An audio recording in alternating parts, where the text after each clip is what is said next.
A scream of pain tore Obernik from his thoughts. A crushing grip on his hand made him look down to the culprit. Medical droids rushed around as Nox looked at the blonde-haired woman laying on the sterile table in front of him. Her hair was damp with sweat, her wild sulfuric eyes blazing akin to pools of molten lava.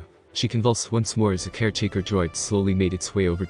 Deep breaths. Lana Nox rubbed his thumb across the back of the woman's hand as she grit her teeth and glared at him. The scissor fold. Her voice came out hoarse and low, eyeshadow bleeding down her tan skin in trails of wet tears.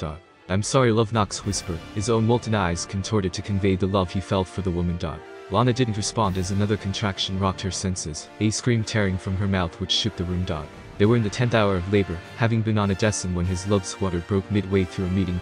Both Nox and Arcan had carried Lana through to the lab of Dr. Ogdurup. The Hutt began to panic, sending scientists and droids around immediately, clearing a room deeper in the mountain that their base stood for medical procedures. Arcan stood outside the room they were currently within, guarding diligently as everyone else prepared for the birth of Emperor Nox's and Lana Beniko's child. His musing was cut short as echoes erupted throughout the force, coming from both Lana and the child wanting out of its mother. He focused on the second presence, leaking formidable power and an absurd connection to the force. Nox could feel his son in turn had his attention on his father, an almost instinctual familial connection between the two. Nox closed his eyes once more as he sent soothing waves of comfort through the force to both mother and child. Using his chaotic aura to his advantage to amplify the effect he wished to achieve. Slowly he watched Lana relax, accepting the soothing effect her husband sent out.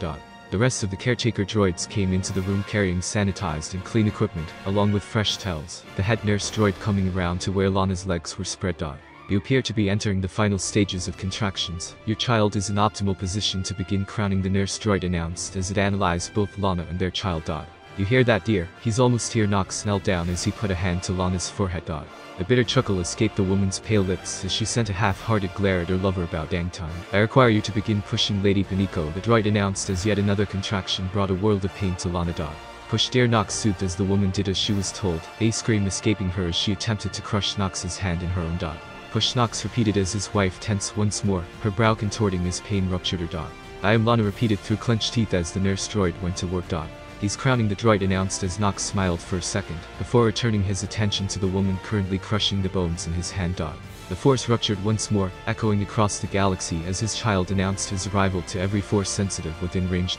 Another pain scream escaped Lana as she continued to push, the nurse droid ordering others of its kind to retrieve blankets and pads.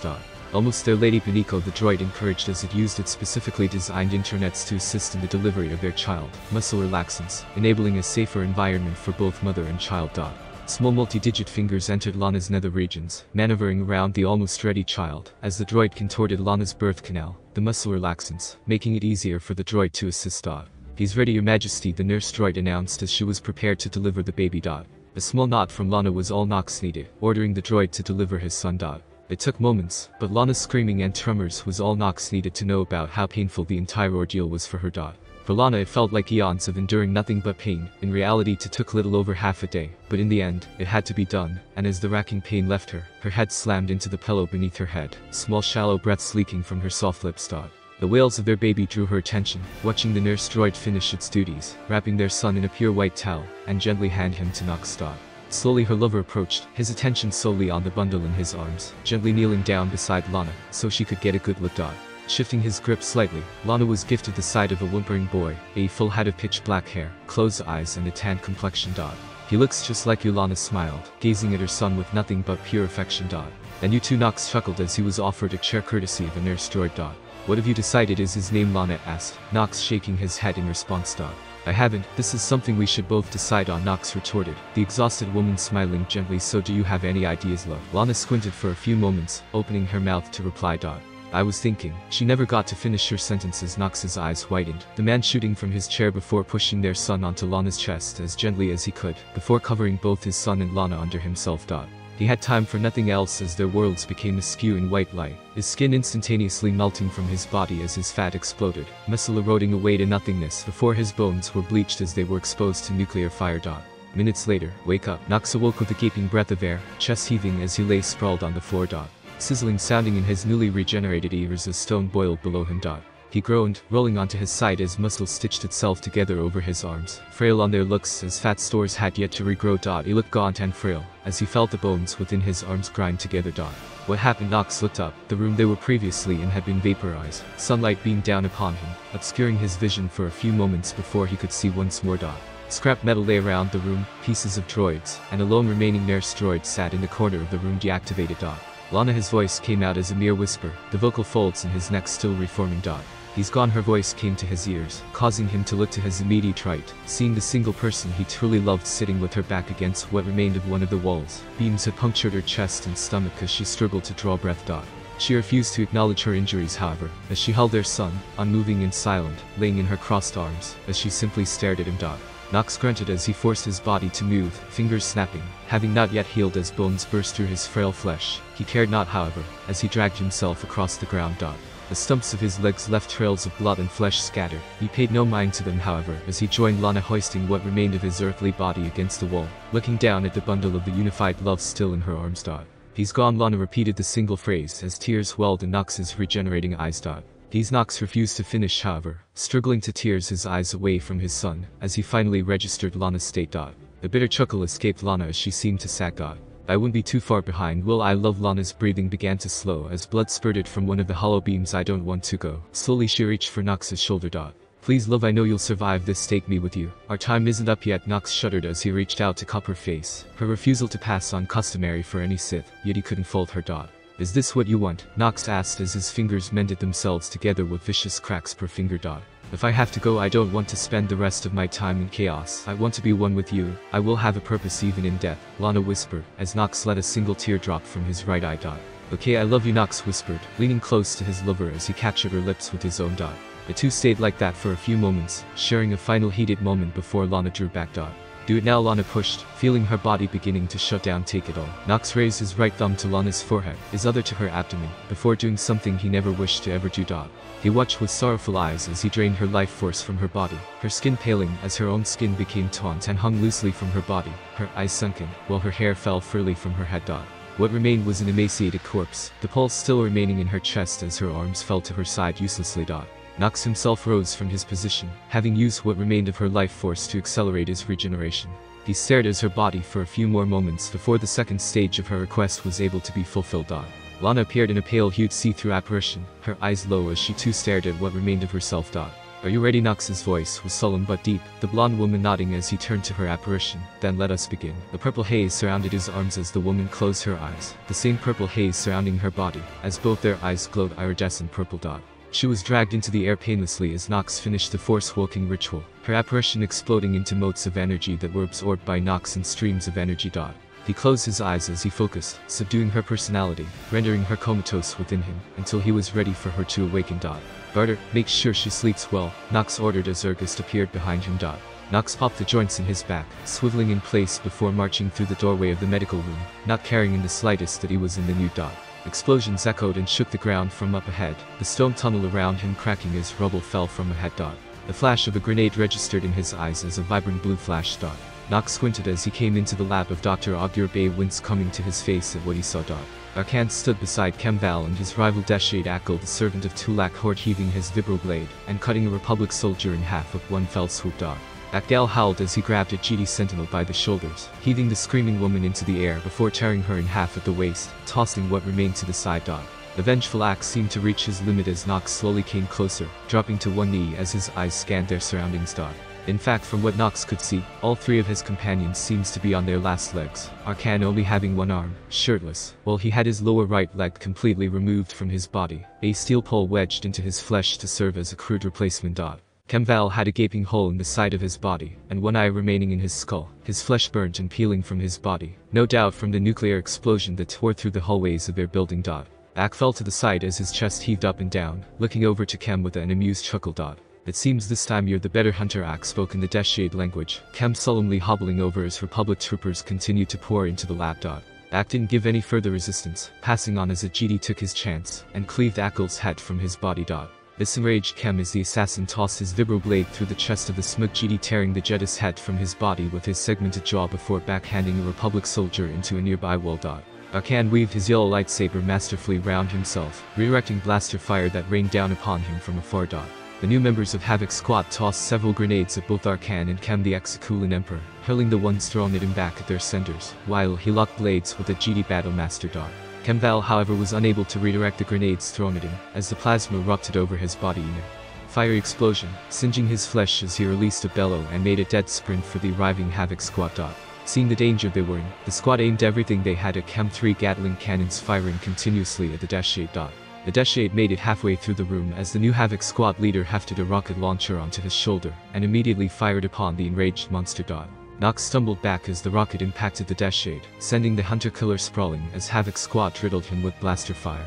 Arkan was unable to help as he was forced to hold off 2 more GD alongside the Battle Master. Nox Whirly found himself back on his feet, ears ringing as he refused to look away from the fallen Chem the Dash 8 seemingly sensing him as the Hunter Killer looked towards him. You bring honor to both me and Hort Chem. You did well. Nox mouthed to the Hunter Killer, knowing the Dash 8 could understand. Chem gave a small chuckle, slumping over as the life died in his eyes. Nox closed his eyes as Arkan seemed to reach his limit, the GD Battle Master, sweeping his crude replacement for a leg out from under him. Arkan grunted as the Battle Master wasted no time, plunging his weapon into Arkan's chest as the man severed at the GD. Everything was a daze for Nox as he watched, the Zakulan man snarling as a torrent of yellow-colored lightning exploded off of him, scorching the GD around him as they were consumed. Stumbling into the room, Nox looked at the Zakulan man as he knelt down to the man's side. Brother, you're alive. Arkan looked up to meet Nox's somber gaze. Mother is already. I know, Zalek is close too. I can feel him on the surface. There's nobody else. Nox sat down next to Arkan, as the alliance base around them continued to shake in explosions. What of Lana and ... Arkan wheezed, using the force to keep himself alive for a few more precious moments.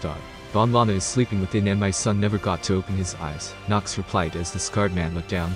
The son I had in FU. Arkan chuckled lightly, blood spraying from his lips. May I join as Lana has done? I know what awaits me, and I'm not too keen on eternal damnation. Will you allow me to serve you in death as I did in life, to truly atone? I have already added one I hold dear to me already today. I am prepared to add more. I will allow you to do so, Nox replied as he swept his eyes to peer at Arkan once more, a small smile beginning to play on the Zakulan man's face. Thank you, I am ready. Take it. My brother. Arkan closed his eyes and awaited his brother's ritual. Very well. Once more, Nox reached out with his right arm, drawing upon dark practices of the Force to siphon Arkan's remaining life from his body. Moments later, Nox lowered his arm as the husk of Arkan fell to the side lifelessly, crumbling to dust moments later as a strong wind blew in.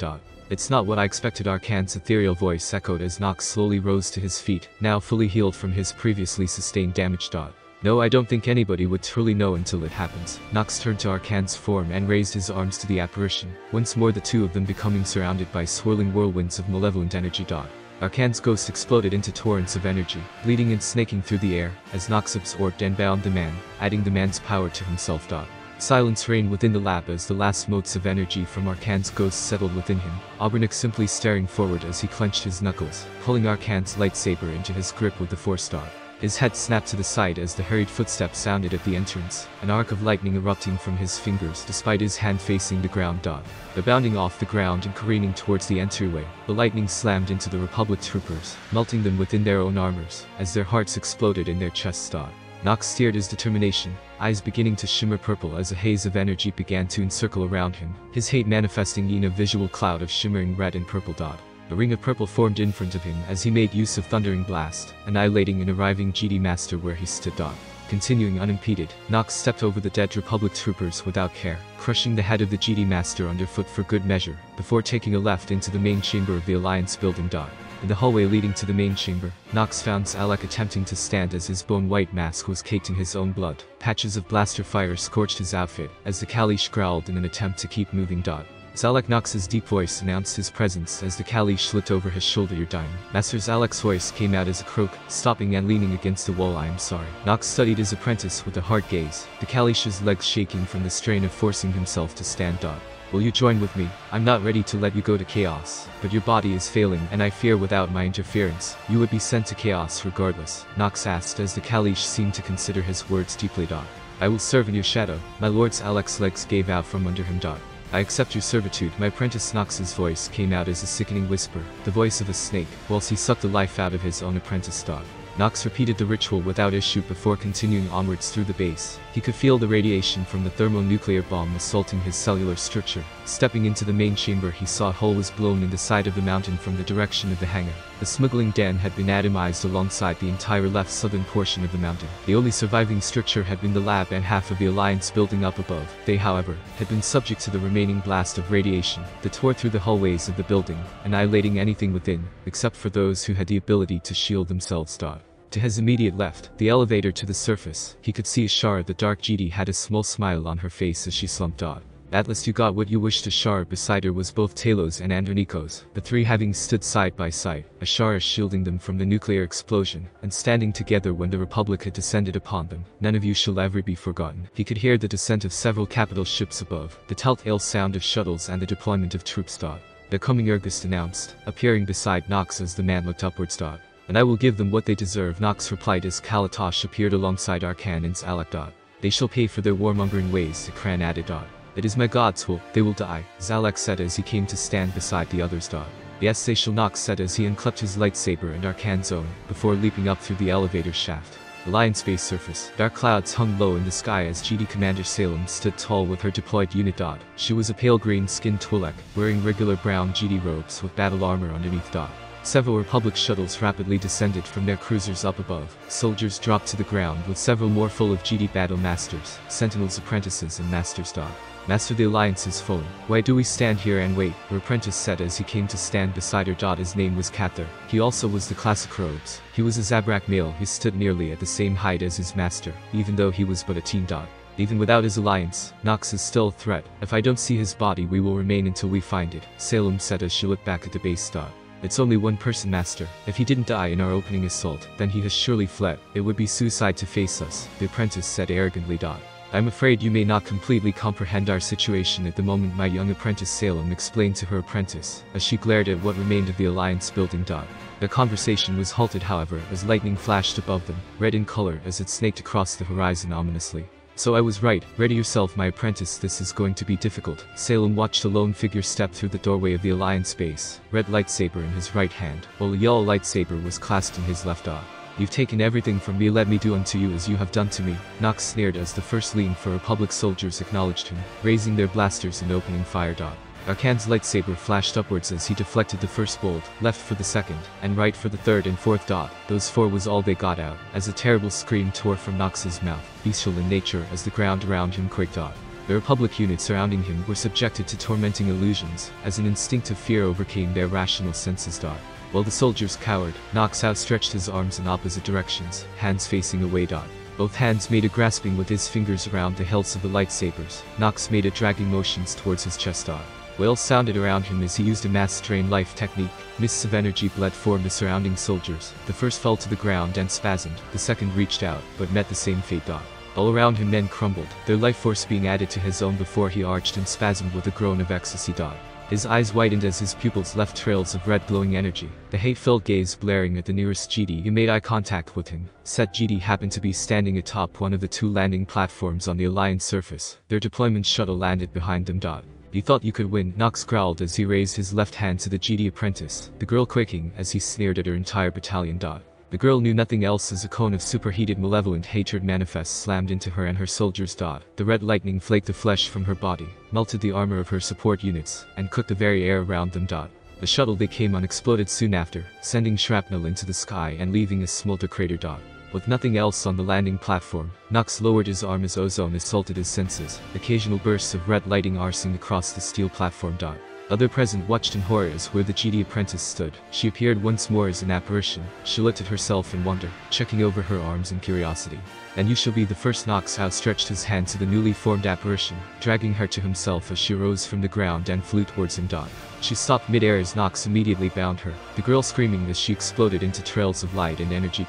Looking around, Nox looked up towards the mountain where GD and troopers looked down upon him. He looked across the canyon to where there were more opponents, and straight across from himself, where the rest of the Alliance base was full of Republic units.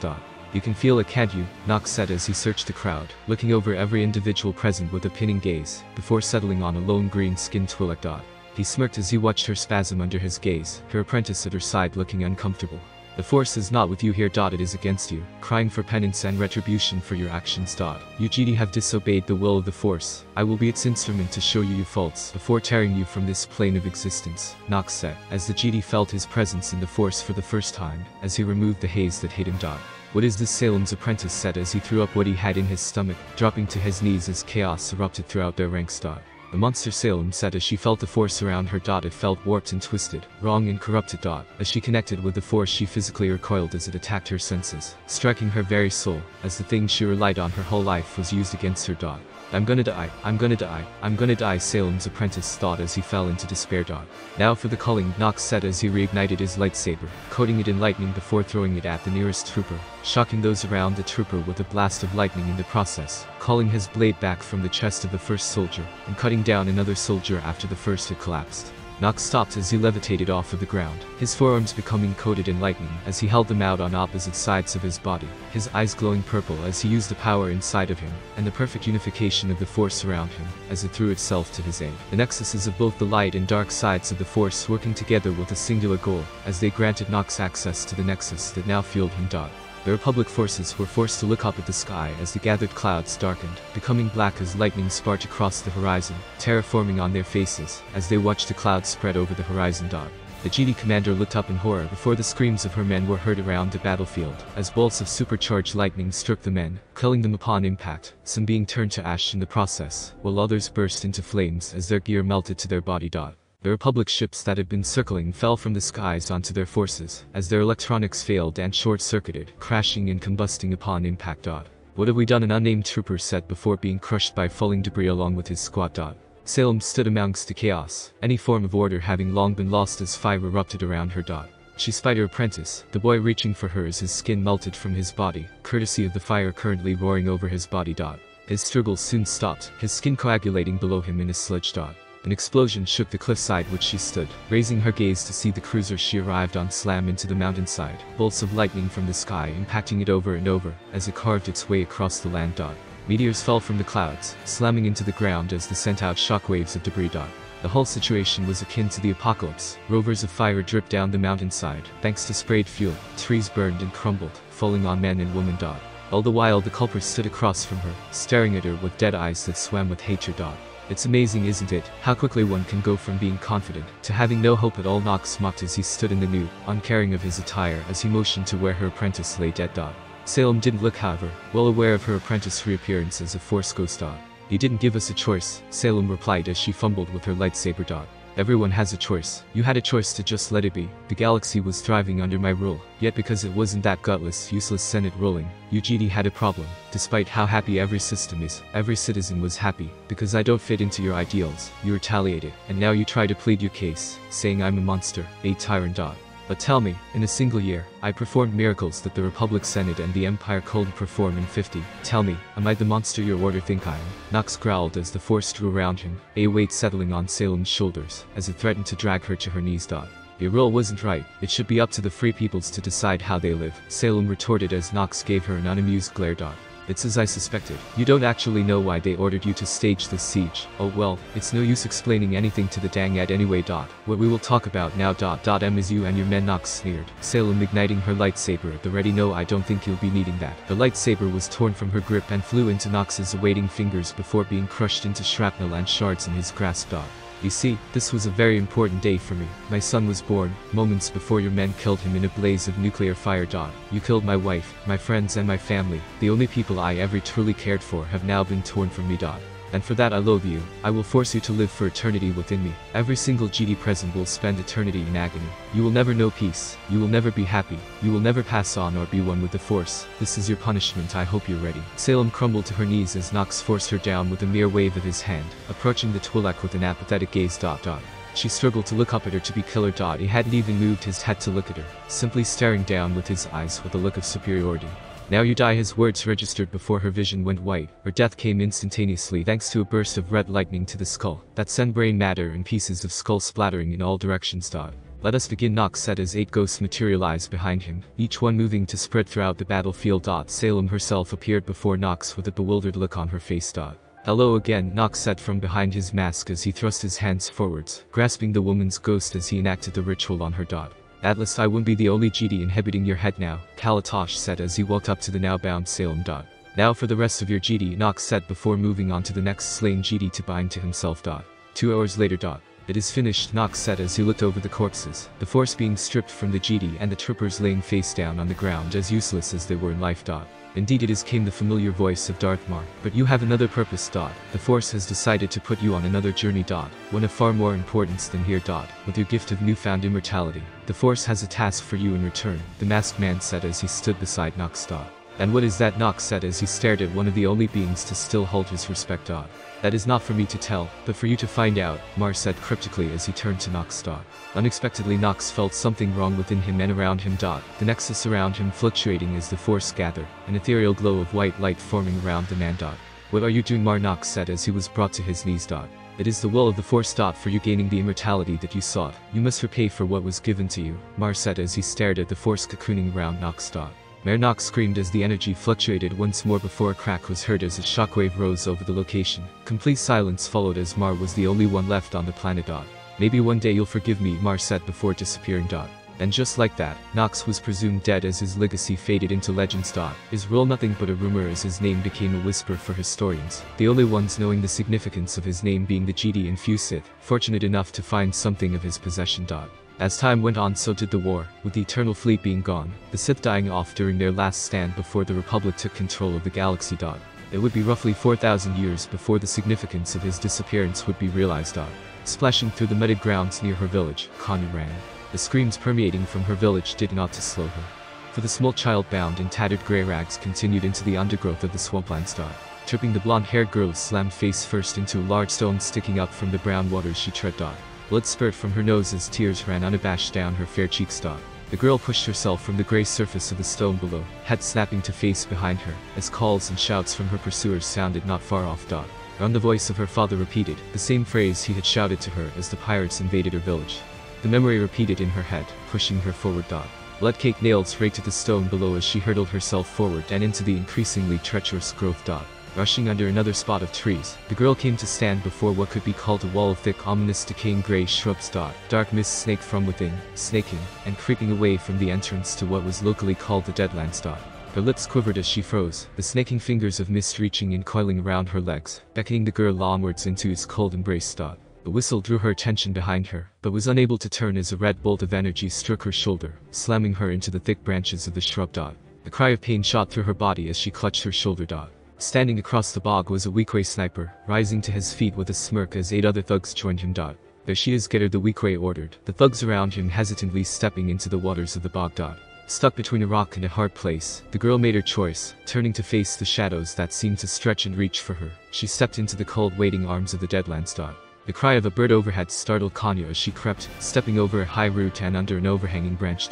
Coiling around a tree she was sure to avoid, a snake with glowing molten eyes stared at her unblinking as she passed, tongue flicking in and out, as a sleek black coloring hid it in the dim light. The hairs on her arms stood on end as she continued through the dark, looking up. Foliage of the trees blocked out all unwelcome light. She ignored the flaring pain on her face as blood dried on her upper lip. Come, a layered voice of deep tone spoke from far up ahead. She stared ahead, trying to look ahead, but only succeeded on looking a few meters, as the mist thickened considerably the further she went. Not too far now, child. She had no time to contemplate the whispers as a bright light landed on her from behind, her eyes widening in panic as one of the thugs hunting her spotted her through the fog. Smiling, the man surged forward, not caring of anything he tripped over in an attempt to ensnare the girl. She proved nimble as she scurried, fingers catching on a branch as she swung and leapt. Her bare feet landed on a particularly thick branch, as she kept low and rushed around trying to lose her current pursuer. This way the shadows proceeded to stretch and elongate as her path was revealed before her, and she ran into them, swallowed up by the mouth of the trees, as the man chasing her seemed to stop nervously, shaking himself before walking forward into the sudden blackness after the girl. Absent-mindedly she noticed her feet weren't being sucked in by mud underfoot, but rested comfortably on stone as the dark winding corridor of a cave was open before her. Immediately behind her was the opening to the cave hidden by shrubs and vines, a thug chasing her, slashing and hacking his way through, whilst trying to see where she went. The whispers picked up in intensity as limelight reflected from the damp walls around her. Head back here, your bench, the man sputtered as he spat out a mouthful of mud after tripping. She ignored him, choosing to shimmy herself deeper into the cave past a narrow wedge. After she pried her way out of the narrow passage, she discovered the source of the lime-reflected light, a snaking tendril of energy from somewhere deeper in the cave, that parted around one of her fingers, as she reached in an attempt to touch a dot.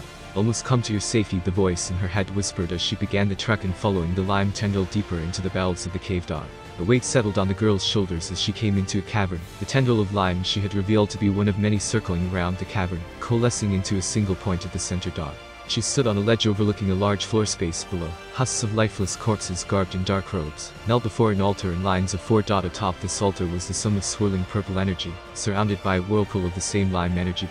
Wall sconces lit with dim orange light reflected off the girl's skin as she followed the winding pathway around the edge of the cavern towards the open floor space below.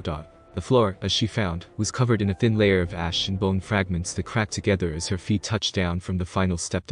"Yes, come meet your destiny." The girl stared at the altar, entranced by its bewitching beauty, heedless of the echoes growing in intensity from the pathway she had entered from. With each step she took, the weight on her shoulders grew stronger, threatening to drive her to her knees as it pressed down upon her. She passed the 4 kneeling figures, unaware of the glowing eyes they held that rose to follow the girl. She passed the second line, whispers from behind her picking up as the heads of the robes figures rose to stare at the altar. She stumbled slightly as the weight doubled suddenly, sweat pulling on her brow as she passed the third row. Passing by the final row, the robe's corpses now stood behind her as she stared up from the base of the altar into the dome. Unaware of the happenings behind her, she stared at a kneeling figure within. One of the figures behind her burst into smoke, his robes falling to the ground as he trailed to and was absorbed into the purple dome of energy. She didn't know why, but she knelt, unblinking as 3 more of the ghastly figures behind erupted into motes of energy and were absorbed into the dome. She didn't feel the blood leaking from the soles of her feet from the bone residue on the floor of the cavern. Instead, she was shaken by a biting cold that rose like a wave in front of her. As the 16th and last of the acolytes evaporated and was absorbed, Kanya remained frozen still, as the lime whirlpool of energy surrounding the dome collapsed into itself, snaking around the dome and sinking into its surface. One by one, around the cavern, the sconces all withered as if finally snuffed out by the dark they forced away. Statues on all 4 sides of the altar bled black viscous fluid down their eyes and gaping mouths, their faces contorted in perpetual agony. She stared ahead into the violent sum of energy as she kneeling figure hunched over, hands connecting with the floor of the altar before it slowly climbed its way to its feet. Around it, the dome seemed to feed into the figure as it spun, coming apart like a hurricane, before being sucked inwards like a black hole. The man, from what she saw, stared down at her, unmoving as the skull-like mask stared at her with pitch-black eye sockets. Slowly red irises glowed from the black sockets. The pauldrons on the figure's shoulder were dark gray in color, much like the rest of his robes. The chest plate bled together seamlessly, whilst the hood of the robes was folded back. They were noble if not very, very expensive. She felt small, insignificant, feeling the need to prostrate herself in front of the being for forgiveness on some offense she hadn't known she had committed. Slowly its attention turned from her to looking behind her, cracking of bones alerting the girl to the new arrivals, as the group of pirates finally made their way to the floor of the cavern. "Hey," the sniper from earlier yelled out, "You there?" Hand the girl over. Ignoring the weakway, the man seemed to take notice of his surroundings, head scanning over the cavern. "Where am I?" 1,000 voices bled together, resonating from the mouthpiece of the mask, as his head settled back onto the band of slavers and pirates. "You're on El Hada, obviously. Now hand her over," the same weakway answered, seemingly getting annoyed at the question. "Is that so? Tell me, what is going on here?" The man's twisted resonating voice echoed around the cavern, sending shivers down Connie's spine in the process. "Freak it," the weakway sneered as he hefted his rifle, taking aim and immediately shooting at the stranger. Connie watched, wide-eyed, as the man took half a step forward and raising his hand toward the bolt. Everyone was caught off guard as the bolt struck the palm of the man, disappearing immediately after without any other effects. Silence prevailed as the man slowly lowered his palm back to his side, the man's expression unseen as the weakway looked like a fish out of water. "Unfortunate you have chosen this path," the weakway shuffled as the full weight of the man's stare bore into him. Did him, the weakway shivered whilst the 8 around him burst into action. Another act of divine judgment was performed before Connie's eyes that day as the smell of burning ozone assaulted her nose. Blinding light burning her retina for a few seconds as she blinked away the spots in her vision.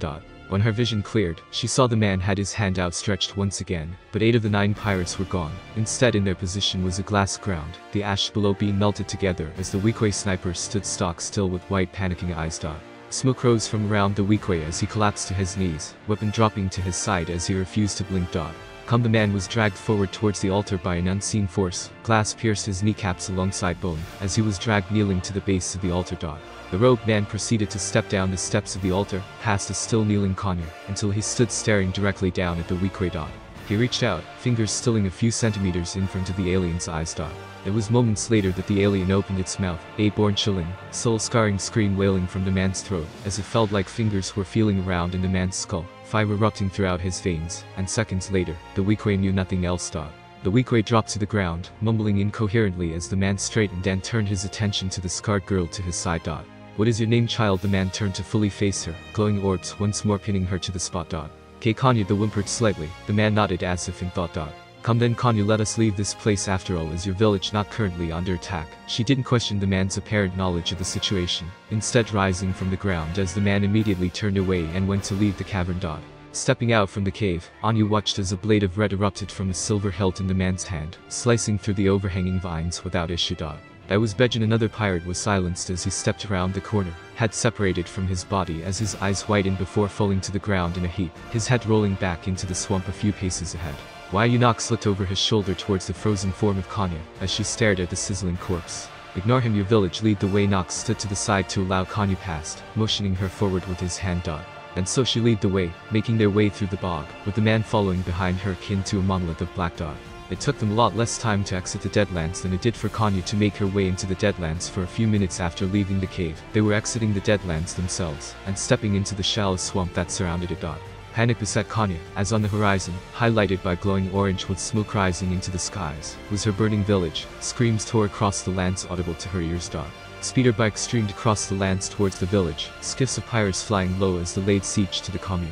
That's our destination, I take it. Nox stared ahead, squinting slightly as the sizzling of water reached his ears, courtesy of the tip of his red saber, slimming the surface of the swamp.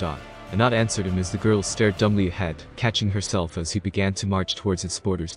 Then let us make our way with haste. The village. When they arrived, they were greeted by the sight of the burning village, buildings crumbling and crashing, as those foundations were turned to crisp splinters. The screams of a couple reached their ears as a young human couple were crushed under a pylon, being burned to death as they were pinned down.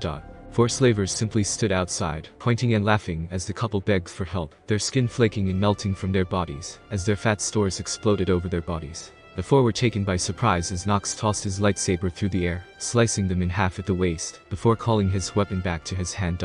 Turning his attention back to the still pleading and screaming couple, he caught the tearful eyes of the young husband, the knitting of the man's brow, as he seemingly pleaded for his and his wife's life. And turned, Nox raised his hand and made a twisting motion, the couple's heads violently snapping to the right before all movement and noises ceased instantly. Stepping over embers at his side, Kanya was openly crying as she stared at the couple. Mr. and Mrs. Douglas. Kanya's lips quivered as she stared at the two roasting bodies. Where's your home, girl? He looked down to the girl, watching as she openly cried with her hands wringing against her closed eyes. That way, the girl continued to cry as Nox gently pat her shoulder and ushered her deeper into the burning village. He walked her through the village, meanwhile slaying any pirates they were to come across. Murders, rapes, tortures. Kanya was exposed to it all, as they made their way to her parents' abode. But what they found when they arrived at her home broke what little remained of her naive and innocent heart. 3 bodies lay close together. Her father clutched at her elder brother. Both had smoking sounds covering the bodies, scorch marks to be precise, as Nox observed the plasma burns. He turned his head to the still body of the older woman, whom held similar features to the girl currently crumbling to her knees at his side. Her eyes were wide open, mouth agape slightly, her body bared to the world as glistening white fluids covered her breast, face and nether regions. Her neck was slit by a jagged edge that severed the muscle in her neck. Her eyes were murky and pale, evidently having been deceased for some time. Byron, Mama, Papa, Sarah said as she crawled over to them, their lifeless eyes not registering her as she pulled them all together, laying with them in a futile attempt to bask in any warmth she had felt with them in the past. Nox stood over the girl, head remaining straight whilst he looked down at her down the bridge of his nose. Clutch at it, don't let it go, use it as fuel to make you stronger. Slowly, Nox bent down at the waist, mask leaning close to the girl's ear as she wept. They took everything from you, everything you know. Everything you love. You will never feel the love of your mother, as she embraces you. You will never again feel safe under your father's gaze. Nor will you ever experience the love of your brother. You have no home. No friends. You have nothing but burnt wood and corpses. She was helpless as the 1,000 voices beat into her ears ringing as his words circulated over and over in her head. As we speak, people are being murdered, mothers like yours are being raped and killed, soon there will be nothing left, you are alone. He stood to full height as the child cried louder, making no moves to comfort or reassure the child, as everything she knew crumbled to nothing. Use it, Nox repeated. He could feel the agony the girl felt peeling from her like a miasma. You said he knew she knew what he meant, just as he knew she was force sensitive.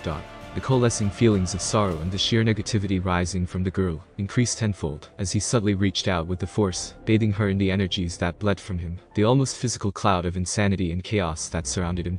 Soon enough the girl went silent, coughing and gagging as she simply lay there.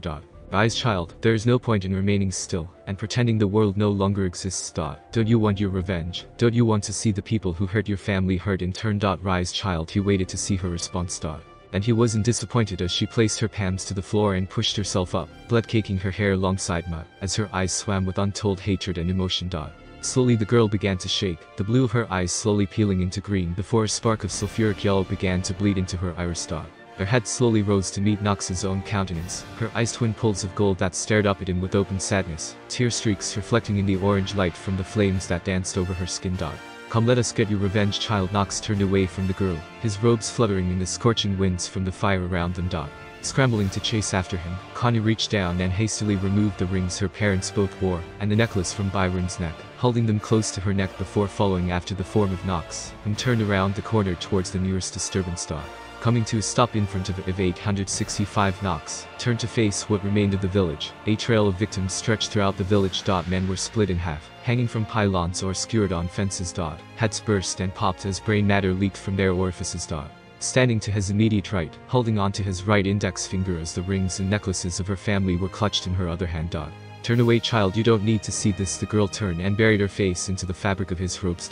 He cast a glance to the girl clutching his leg before turning back to the village. He raised both hands towards the burning remains of the village. Like the vengeful bench nature was, wood arose from the nearby swamp, swallowing everything in its wake. What remained of the foundations of the buildings was swallowed under the current, the water lapping at the feet of Nox and Kanya. Another motion from Nox sweeping his hands downwards, reduced what remained of the village to splinters and dust, like an apple crushed under the heel of an elephant. At Nox's final move, a sweeping motion with his hand, the water from the lake receded, taking all evidence for his presence and the village away to be swallowed up by the mud at the bottom of the hill. What remained of the village was the foundations of the huts, everything else, the bodies, the fire, everything that wasn't fully bolted down and been swept away by the current. Come, child, there is nothing for you here. Let us go. Nox sat down to the girl, turning with her still clutching him as they walked up the ramp of the liberated slaver vessel. Okay, Kanya said as she clasped the rings in one hand and Nox's tunic in the other. First things first, Nox said as he walked up the ramp, heading for the data banks on the ship. For whatever reason the force seemed to be pulling his attention to it. What is it you wanted to show me? Upon entering the flight room, Nox went to the main console and powered it up. However, one thing in particular caught his attention when he fired it up, the date, which should have read 48 ATC Treaty of Coruscant. However, if these dates were correct, it was over 3 millennia since then.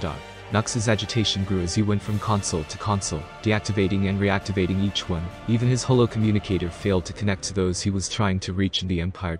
After failing to find any way to prove that it was a lie and reaching into the force for confirmation, Nox snapped, activating his lightsaber and carving through the console in front of him, as he all but destroyed the room he was in, which luckily was a storage room, as it was one of the last consoles he checked out. Walking out of the room and locking the door, Nox saw Kanya, the little girl who had started following him around after saving her. Ignore what you heard, it was a malfunction of the console, Nox said as he activated the lock and headed back to the flight room. Where are we going? Kanya asked as she followed close behind him. We are going to perhaps the only home I have left, Nox said as he felt the nexus he had become attuned to, Zakuul, although he could feel a slight change to it. Nox hopped into the captain's seat as he looked over to the girl who had placed herself in the seat next to his, before punching in the coordinates for the location he was feeling through the Force. Within moments the ship took off on its planned course, roaring through the atmosphere as it prepared for light speed. Brace yourself, Nox said as the stars around them warped from yellow to blue as they streaked across the viewport, the feeling of rapid acceleration going through Nox as they sped away. Zakuul 6 days later, government high-rise. Those fools, the Order of Zildrogs, have gone too far, and those signs, preaching about the second coming of some deity, they've camped out at the base of the tower. Not to mention those dang Skytrooper units. Resist every effort we make in trying to get to that dang throne, a man named Nilek growled out as he sat at a table, wine in hand as he lounged in a comfortable chair. He had gray and silver hair swept back whilst he wore a dark gray and red embroidered suit. I don't see why we have to softy foot around our own cities because of the knights. We should have them all arrested. We would, but trying to go after those reckless knights, or gaining a foothold of the tower, has left our militia in need of human resources, Yasmin announced. A woman of equal age to Nilek replied. Seated at the opposite end of the table, also seated at the table, were other government officials coming together for their annual meeting. She wore a similar outfit to Nilek. The man grunted as he turned to the wall-wide window that oversaw one of the portions of the city. Everyone else at the table chose to remain silent as they ate.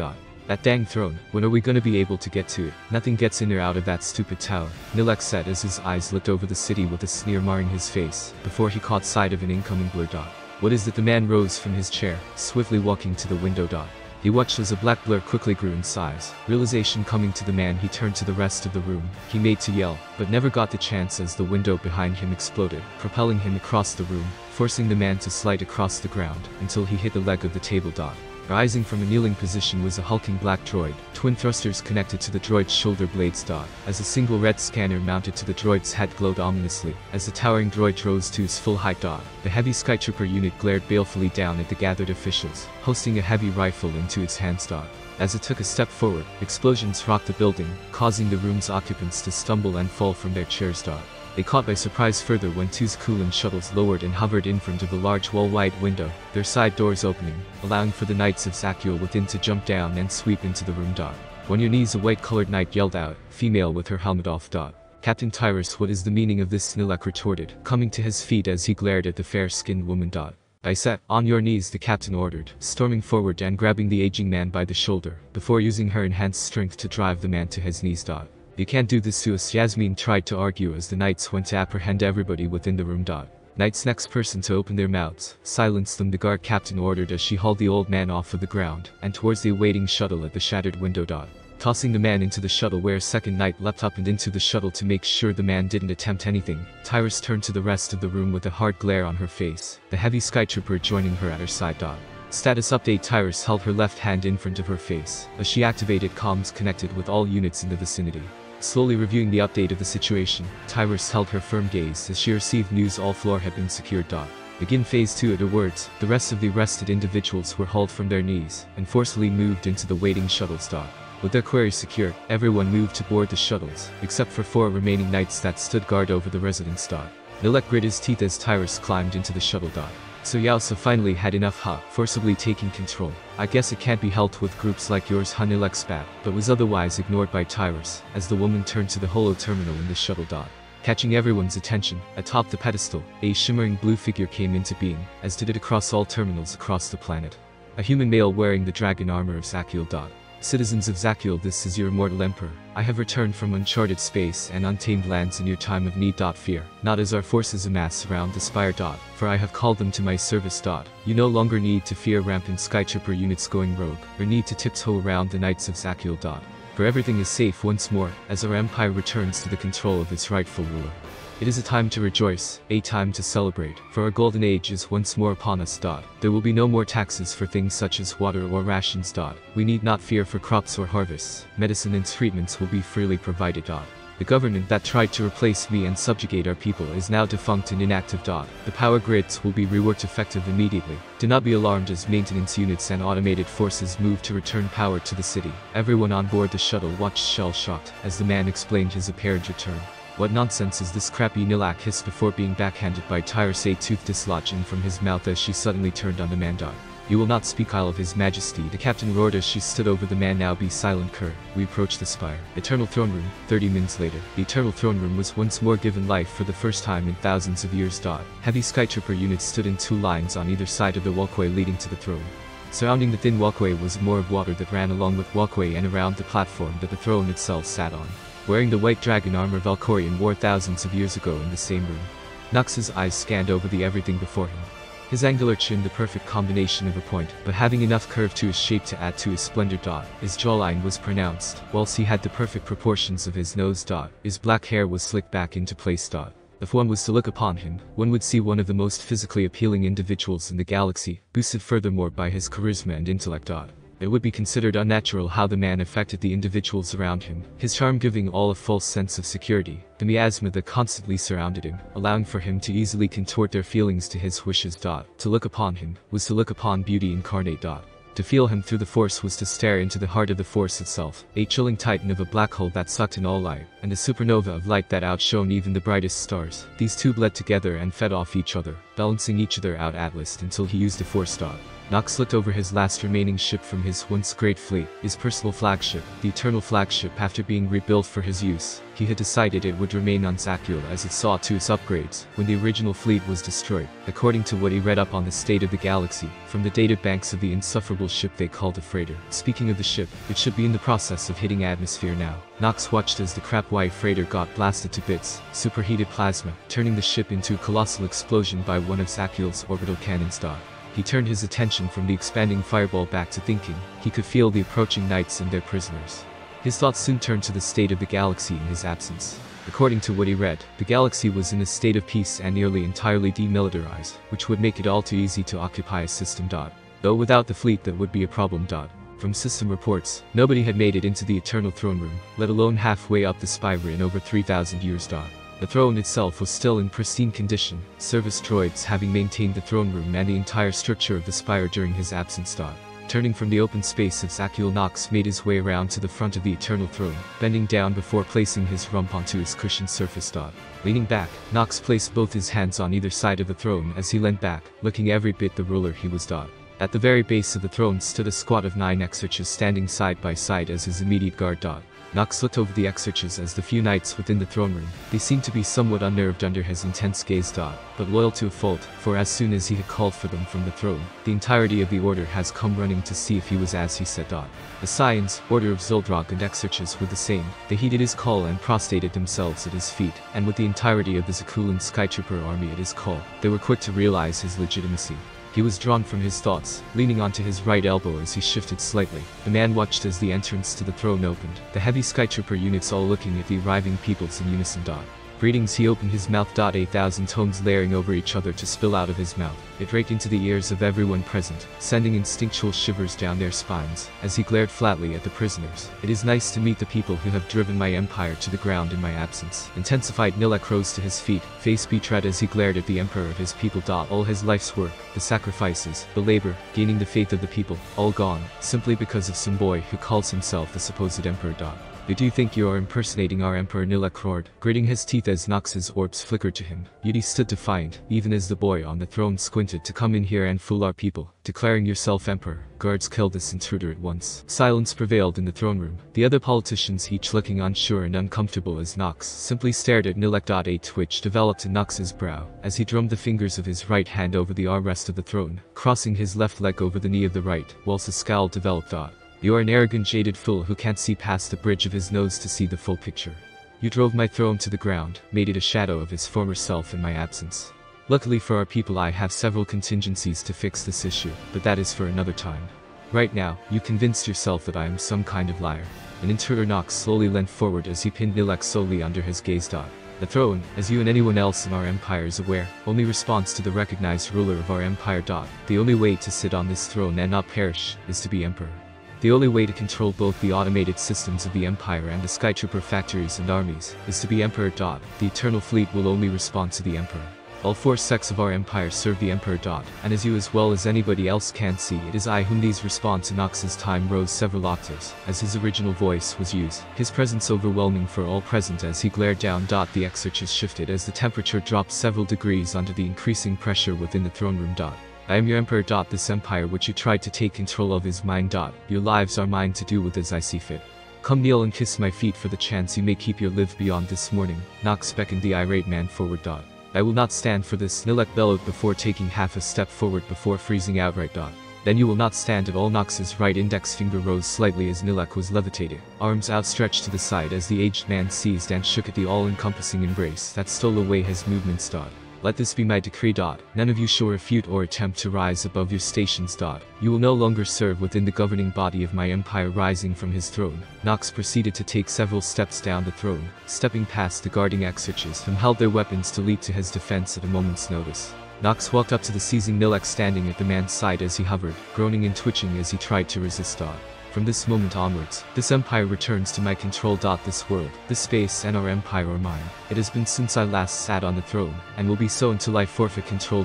Remember this moment for the rest of your days, for this is the punishment for if you forget. Nox turned to face Nilek. He reached up to Nilek's face, right pointer finger tapping the man's forehead. He let go of Nilek through the force and turned away, looking back towards the throne as the man fell to the ground. The politicians watched with wide-eyed stares as Nilek screamed as loud as his aged vocal cords would allow. His skin paled, veins pulsing under his skin to a dark color.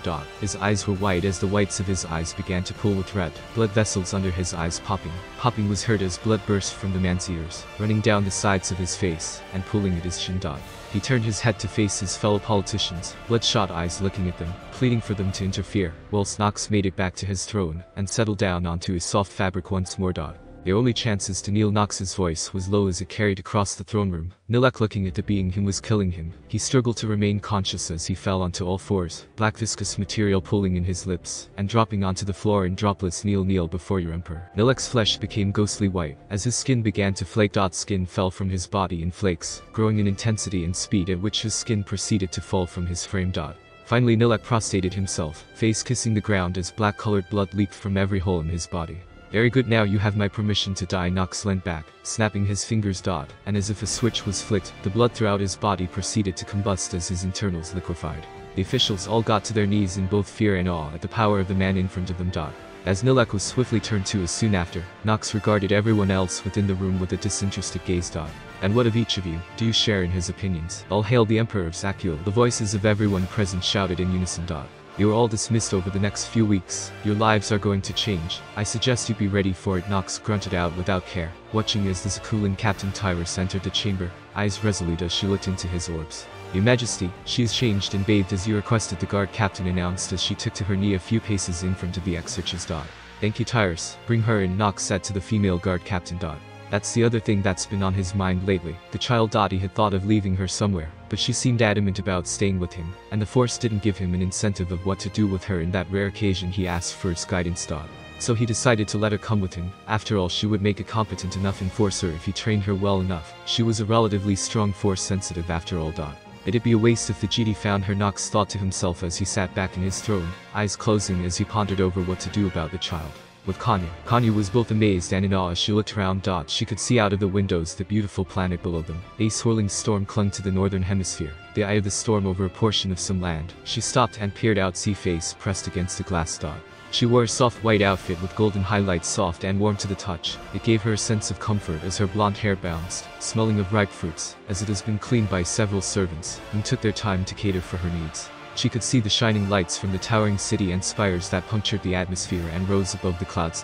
What caught her attention next was the glistening silver vessel that was amazing by the tower, larger than the tower itself. The ship's close proximity shook the tower slightly, as the blue cones of energy from its thrusters were reflected in the glass close to her face. Whoa, she's called the Eternity. A strong female voice startled Kanya. Guard Captain Tyrus stood behind her, her white knight armor catching the girl's attention.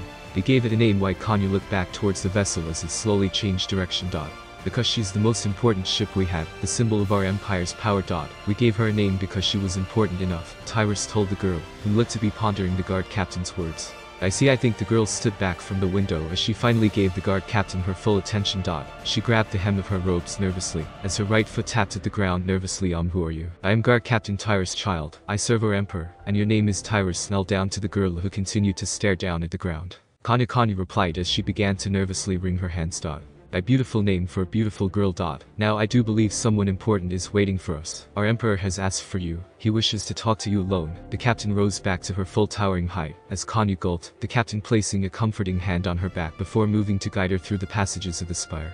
The two passed by many scores of Skytrooper units coming up from the factories on the surface, her knights moving to their posts. Kanya was in awe at their movements, or the towering height of someone. The droids they passed that ignored all around them.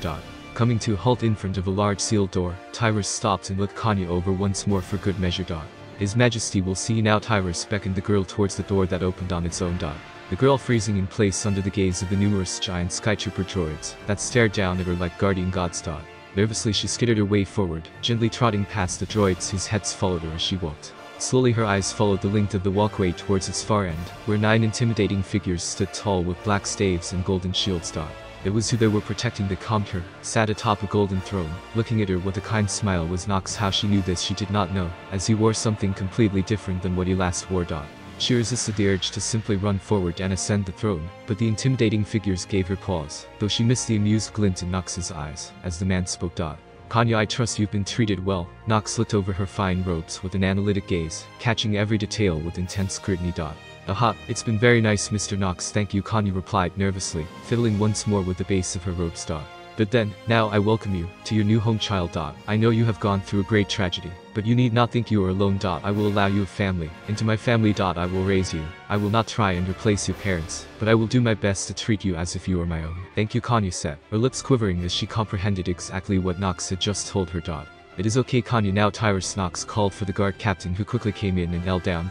Yes, my lord, Tyrus said as she kept her head down.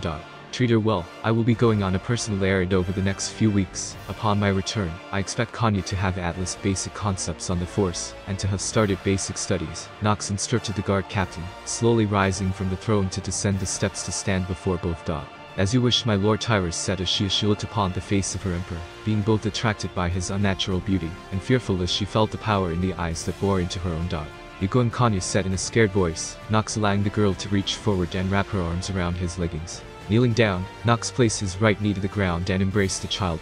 Don't worry, little one, I will be back before you know it. Get to know your new home in the meantime. The spire is open to you, Nox said as he pulled back from the girl, ruffling her hair before standing back to his feet. Okay, Kanya sighed as she looked up to Nox, her worries dashed as she laid eyes upon his own.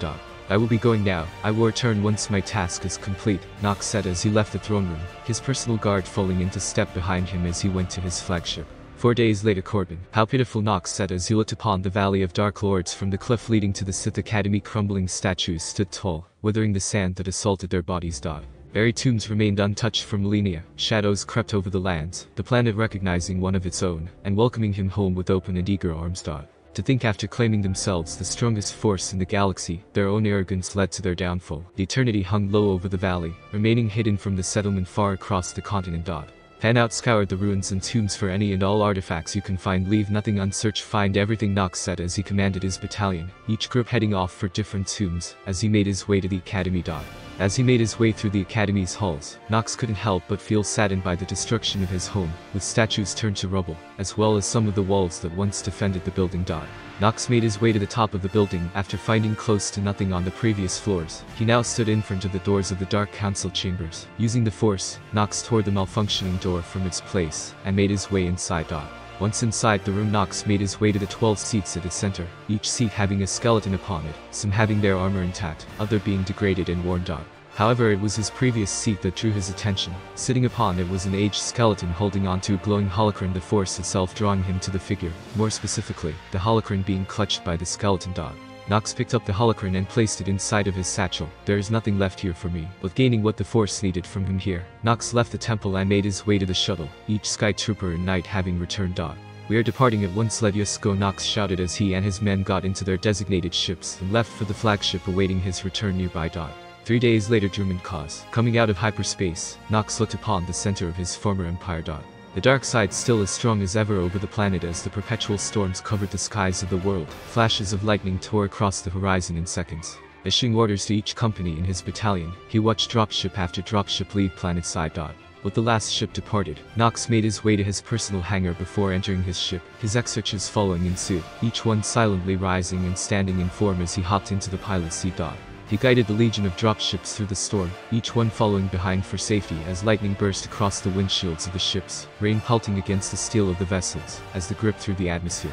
Breaking through the base of the storm clouds, the shuttles, accompanied by a legion of airborne skytrooper units of all kinds, flying at blistering speeds towards the sunken Sith citadel known as Cause City. Cause City. Nox looked at what remained of the city, vines having grown over anything they could get to.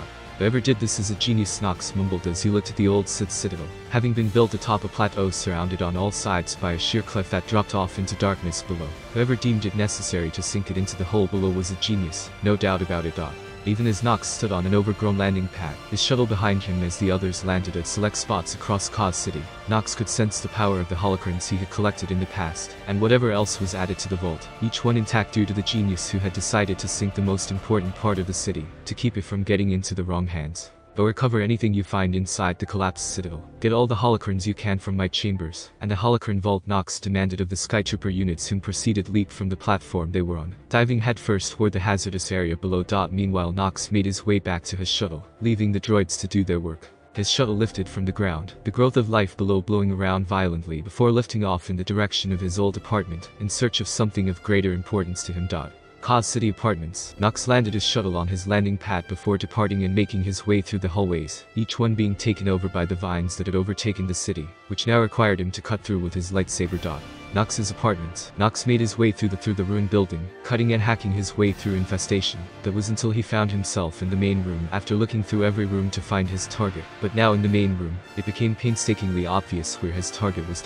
In the center of the room lay a partially built HK chassis with his deactivated companion halfway through building the. You tried building yourself a new body to continue your mission. You're a terribly loyal companion, HK Nox said as he made his way to his friend, leaning down and carefully lifting the machine off of the ground with the force, as he made his way back to his shuttle before placing HK in the back, getting in the controls as he watched the other shuttles enter the atmosphere as they headed back to the flagship. On board the Eternity in orbit, again Nox said as he held his lightsaber in front of himself, practice setting on and his eyes covered with a blindfold. Surrounding him were 8 knights with 6 skytroopers circling around him. Do not use patterns, attack me in any way you see fit, Nox said as he brought his lightsaber round to his right, blocking a would-be decapitating blow as he deflected it, and sent the knight scurrying with a force push. Nox raised his right hand as the force warned him, using it to stop a stun bolt from the skytrooper, before leaping to the side and spinning mid-flight, lightsaber coming round in a violent arc, tagging one of the knights in a strike that would have removed the knight's arm if their weapons were on any setting other than their training settings. Nox landed gracefully as he crouched down and swung his leg out, knocking a second knight off of her feet as he swung the blade around, hitting the side of her mask. That's 2 out, Nox said as he leapt up again, this time swinging his blade up, tagging one of the skytroopers, as it forcefully shut down in air before collapsing onto the ground. Make that 3. Nox's senses warned him as soon as he hit the ground, swinging his blade in his right hand to the left, as he brought his left hand to block a saber using Tutaminous, stopping the blade dead in its tracks, as soon as it made contact with the unnoticeable force barrier on his hand, as the second blade struck his lightsaber. Nox grabbed the blade with his left hand after parrying the first knight with his lightsaber, gripping the saber of the second knight, and pulling them off their feet, before tagging their armor in the chest with his lightsaber. That's 3 knights down, and 1 skytrooper. Skytrooper units, empty clips now, Nox said as he called for his second hidden lightsaber. A blade he inherited after being recognized as the heir to Tulak Horde. After recovering the blade was found inside of a lockbox inside the Holocron vault on Drummond Kazdar. Nox brought his second lightsaber to bear in his left hand, as the force screamed warnings at him. Using the force, Nox kept his blade in his hand as he opened his palm before it started to rotate in his hand. He repeated the process his right hand blade, as he kept them at a different rotation each, so their blades wouldn't strike in the middle, instead each one being at a steady pace as they protected him in a high-speed rotation with stun shots hitting the blades as the troopers emptied their clips. As Nox counted the number of shots per clip, he waited for them to hit 0 before stopping the rotation on his blades, launching Tulak Horde's blade at the circling skytroopers using the blade to guide the projectile weapon, as it tagged each trooper before they shut down. Nox caught the blade as he raised his arm, the weapon flying into his grip as he brought it back down to his side, the long blade scraping the ground. No skytroopers left, let's see how much better you knights are, Nox said as he used his monstrous connection in the force to levitate objects around the room, each one starting to orbit around Nox, as he leapt at the closest life force he sensed. Using his left blade to distract the knight as he turned his right blade off, bringing it forward and activating it while it pointed directly at the knight, tagging him before he fell unconscious. 4 down, 4 to go, Nox said as he unleashed lightning from his left hand at the knight who was running at him. The knight brought his blade up and caught the lightning, not noticing the container flying to his left, hitting him in his side, before becoming subject to the weak bout of lightning meant to stun the knight. Make that 5, you last 3, attack me in unison, Nox said as he brought his blades to his side, before launching at the remaining targets. 2 of the knights jumped forwards at Nox, while the third leapt behind his Emperor. Nose brought his right hand blade to block the 2 blades targeting his front, while rearing his left blade behind him, as it deflected the third blade. Nox stepped to the left as he stopped blocking the 2 in front of him, bringing his blade down in a low swing, tagging the first knight as he flipped his left blade in his grip, tagging the second knight in the head as he brought his blade behind him. Nox used the force to grip the last knight, before launching her into the air, followed by launching the knight into the metal wall across the chamber. I win, Nox said as he clipped his main lightsaber to his belt, before putting the second in its hidden spot on his armor, opening his black cloak, and showing his leg to show a perfect groove in his leg piece that the lightsaber slides perfectly into, while being indistinguishable from the armor, due to being the same color. Nox stood back to his full height before removing the blindfold, as the sky troopers reactivated before returning to their posts, and the knights regained consciousness before going to the mess hall to rest. Let's go home now, Nox mumbled as he watched through the viewport as the ship engaged its hyperdrive to head back to Zakuul. Walking through one of the slave communities of Terrace, Obernik strayed far from the watchful eyes of the slave keepers, doing his best to not draw unwanted attention as he made his way home. Wearing rugged, torn clothing. Obernik's eyes held little light to them, paranoid as he made sure not to cross paths with even the other slaves, as they looked around. Dirt and mud stained his skin as black hair framed his childish features. Blisters flared across his hands whilst bruises lined his legs, arms and bases of his feet. But what most individuals would unanimously say was his most prominent feature, was the hard twisted scowl he held, permanently etched onto his face as hatred flooded his being. Longing swam under the surface of the boy's skin. Fear accompanied by anxiety worked in tandem to drive the boy further from his peers. The love for his mother remained strong even as he loathed the others in the camp.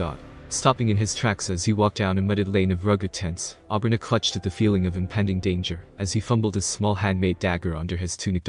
Stepping out from behind one of the tents, Obernik watched a human male, lean in muscle but relatively strong compared to himself, clutching at a steel rod in his hand as he came to a stop in front of Obernik's path home. "May I pass?" Obernik asked in a timid voice, recognizing the man as one of his stepfather's friends from the mining operation.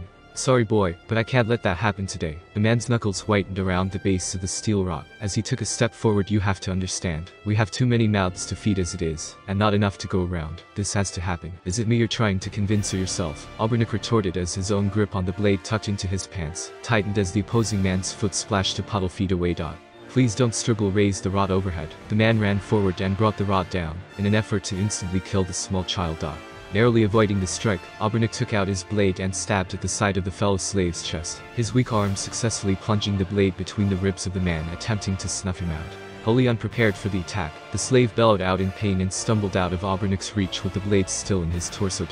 "Why you little crap," the man raged as he clutched at the knife, his face twisting as he pulled the crude weapon from his own chest. Hands shaking as his fear rose, Obernik stammered as the man tossed the blade to the side, the child stepping back as the man shook and turned to face him. "I'm going to freaking kill you." Obernik tried to turn away and dash as fast as he could. He didn't get very far however as the steel rod collided with his leg, sending him sprawling on the ground as he screamed out. Slamming to the ground, the stabbed slave made his way over as Obernik clutched at the wound on his leg. Reaching down, the slave grabbed at the rod, raking mud without care, as he sent a hard glare at Obernik.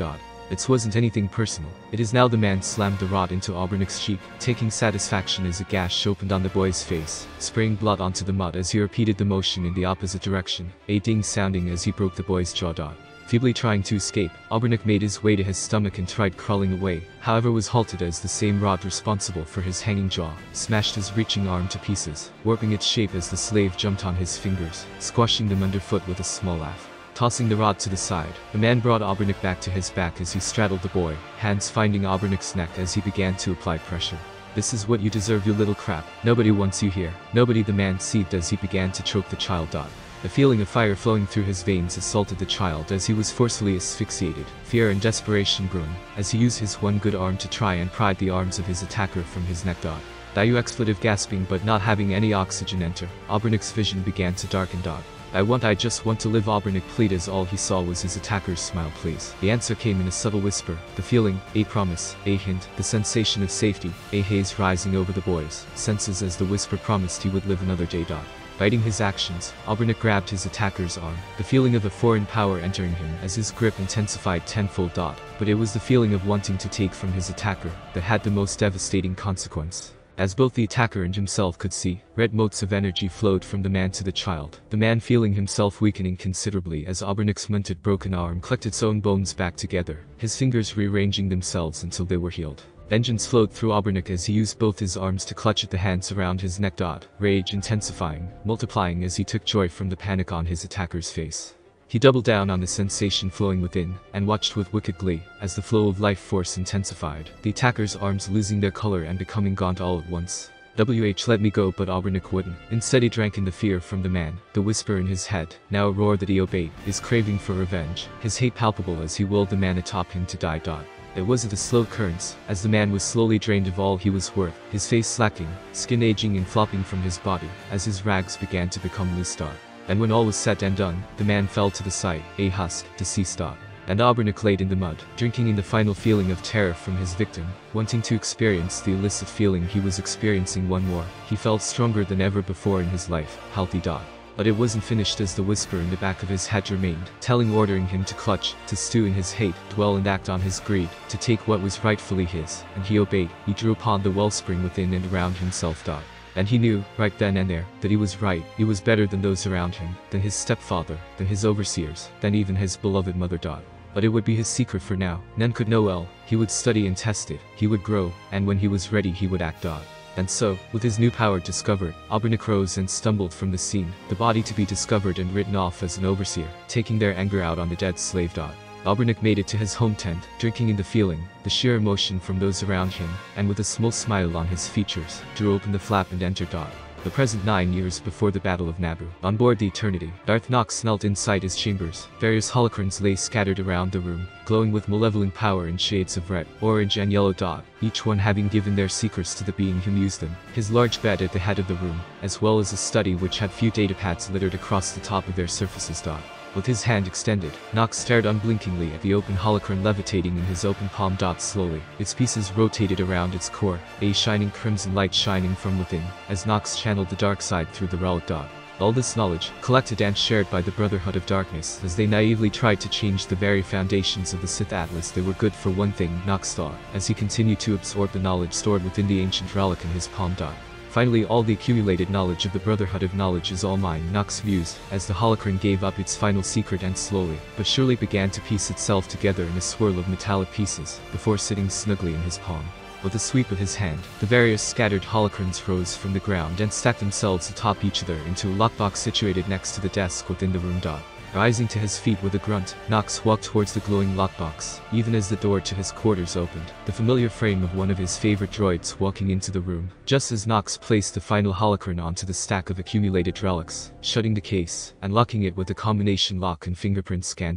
Statement: Master, it warms my circuits to see you alive and well. Appreciative statement: it brings me profound joy to know you went out of your way to find and restore me to my previous capabilities. I am forever indebted to you, my glorious Master. HK-51 announced as the droid prostrated itself as his master's fest, as the human turned to face the metallic construct. Nox smiled kindly down to the droid, a small chuckle rising from his throat that registered in the droid's audio sensors. HK, never doubt your importance to me. Of course I went to collect you, my friend. As Nox spoke, the yellow lenses in his head, rising to peer upon his master's features. Master, your words bring me a great deal of appreciation and pride, HK replied as Nox bid HK to rise back to his feet. Perking up slight, HK turned his attention back to the entrance to the room, his mechanical fingers twitching, ready to unsling his blaster, and unload upon any to enter the room, should they be a threat. Statement: Master, there appears to be a meatbag standing outside your quarters waiting for entry, HK stated as he grabbed for his rifle. Let them in, Nox ordered, assembling the runic tablets on his desk as he stacked them atop each other, the droid moving towards the console to allow entry to the person waiting. Entering his quarters, the guard captain of the Knights snelled, prostrating herself as she waited for Nox to finish what he was doing. Captain Tyrus, what is our current status? Nox asked, calling his saber from his dresser on the other side of his bed into his hand, making sure to clip it to his sash. My lord, we should be arriving to the designated coordinates momentarily. I have called all knights to assemble and await for you to deliver your speech. Tyrus answered, her head cast down as she kept her eyes on her emperor's feet. How goes Kanye? The entity asked as he turned to his last piece of his ensemble to equip the countenance of Khalid. Reaching down to the helmet, the skull-like helmet's upper portion, separated from the lower portion. Said lower portion splitting in two to allow Nox to clip it around his neck. Doing exactly that, the two halves of the lower portion clipped together around his neck, the cool steel of the mask warming considerably once it touched his flesh. Picking up the upper half of the mask, Nox connected the front of the mask to his clips at the tip of his chin, sliding the top half down as the two halves fused together with a hiss, several magnetic braces activating to make the mask stay in place. Turning to the Knight Captain, the black lenses of his mask struck the woman, a chill descending her spine as she shook. Looking up to her emperor's eyes, she could make out the orange glow of his eyes, as their unnatural light shone even through the black lenses. She is currently sparring against a squad of knights as per your request, your majesty, Tyrus replied as Nox stared at her, the twin flames of his eyes analyzing everything about her under his intense gaze.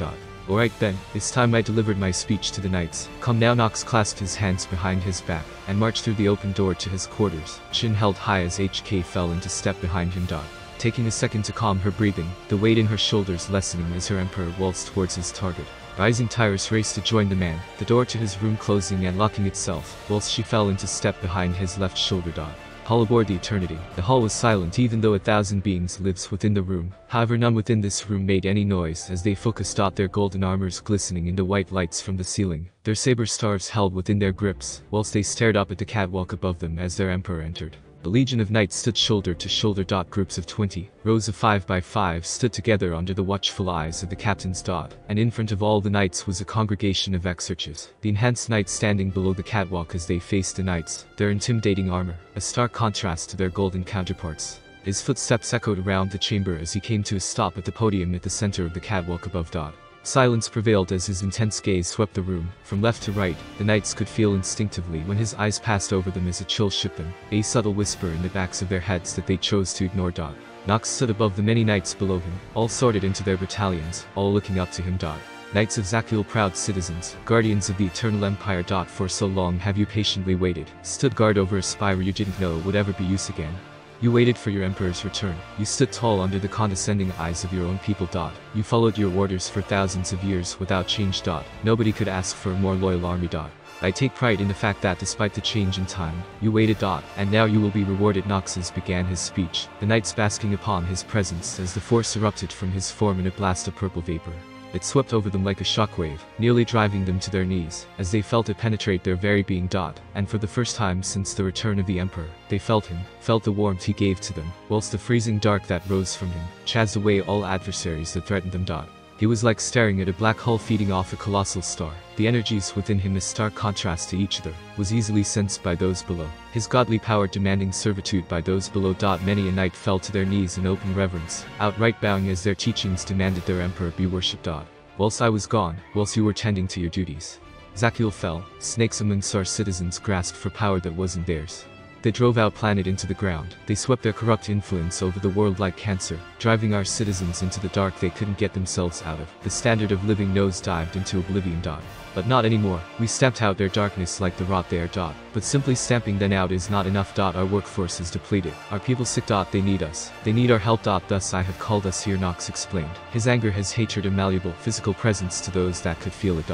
We are to return to a planet named Ikath, once the source of our fabled eternal fleet, a fleet that hasn't been seen for 3 millennia. This fleet is ready for us once more. It is ready to answer to us once more. It is simply waiting for us to claim it. I have received a summons from Ikath. It is time to collect it. It is coming with a surplus of supplies our people are in desperate need of. We will be arriving momentarily. When we do so, you will all be deployed to different vessels. You will work under that vessel's Gemini droids, and do as they say, whilst the fleet is escorted back to Zakuul to receive its crew. Now. Welcome to Ikath, Nox stated as he swung his arms out as they dropped out of hyperspace, the giant mechanical planet coming into view as the ship flew between the planet city boundaries. Nox abruptly turned around as his holo communicator pinging, making him draw it out, and hold it in front of him as he answered. I originally thought it too good to be true, but I must say I am pleased by this revelation, came a synthetic female voice. It's been a long time, Scorpio, Nox stated as the droid came into view on the holo device. Indeed it has, my old friend Scorpio responded, to which Nox froze an eyebrow.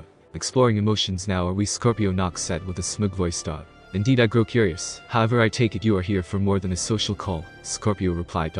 Indeed, I've come to take the fleet to Zakuul. I have a suspicion it will be needed, Nox confirmed. Of course, all planetary defenses are off and the connection from the fleet to you is now stable. The ships are now yours once again. All previously destroyed fleet battleships are repaired and have received their upgrades. More ships have also been put into production, and should be ready to deploy in the following years. I believe you would also like to know that I have rebuilt Isaacs as well as the other 5 wardroids, Scorpio said happily, even though it was hard to tell from her. Thank you for the news, Scorpio. Would you be able to prepare Isaacs and the others for immediate departure from my personal hangar aboard my flagship at once? Also feel free to send along one of your proxy bodies as well, Nox said as he stood in front of the viewport, as the flagship deployed its stock of dropships to land and occupy the fleet once again. He watched as monoliths flew from the planet cities to observe the new arrivals. I will endeavor to do so. They will be shipped and are as of this moment patched directly into your implants for you to control, and only you. I will also have one of my bodies tag along with you. It will be most appealing to observe your empire once again. Scorpio agreed as she once again occupied more than one body. The flagship has a room spare for you, my friend, Nox said before cutting off the holo, as he watched 6 large containers fly from the large artificial planet and into his hangar, being moved by a large amount of monoliths. Without another word he turned and walked down the hall, as he made his way to the training rooms, going to his observation port to watch Kanya during her spar. Kanye's perspective. Kanye, now being 2 years older, was now 11. Her long black hair went down her back being braided together. She wore a black cloak with light armor below. She stood at the center with her training saber at the ready, pointed towards the ground as she focused. Stood around her were 4 knights of Zachiel, as well as a 5th in front of her.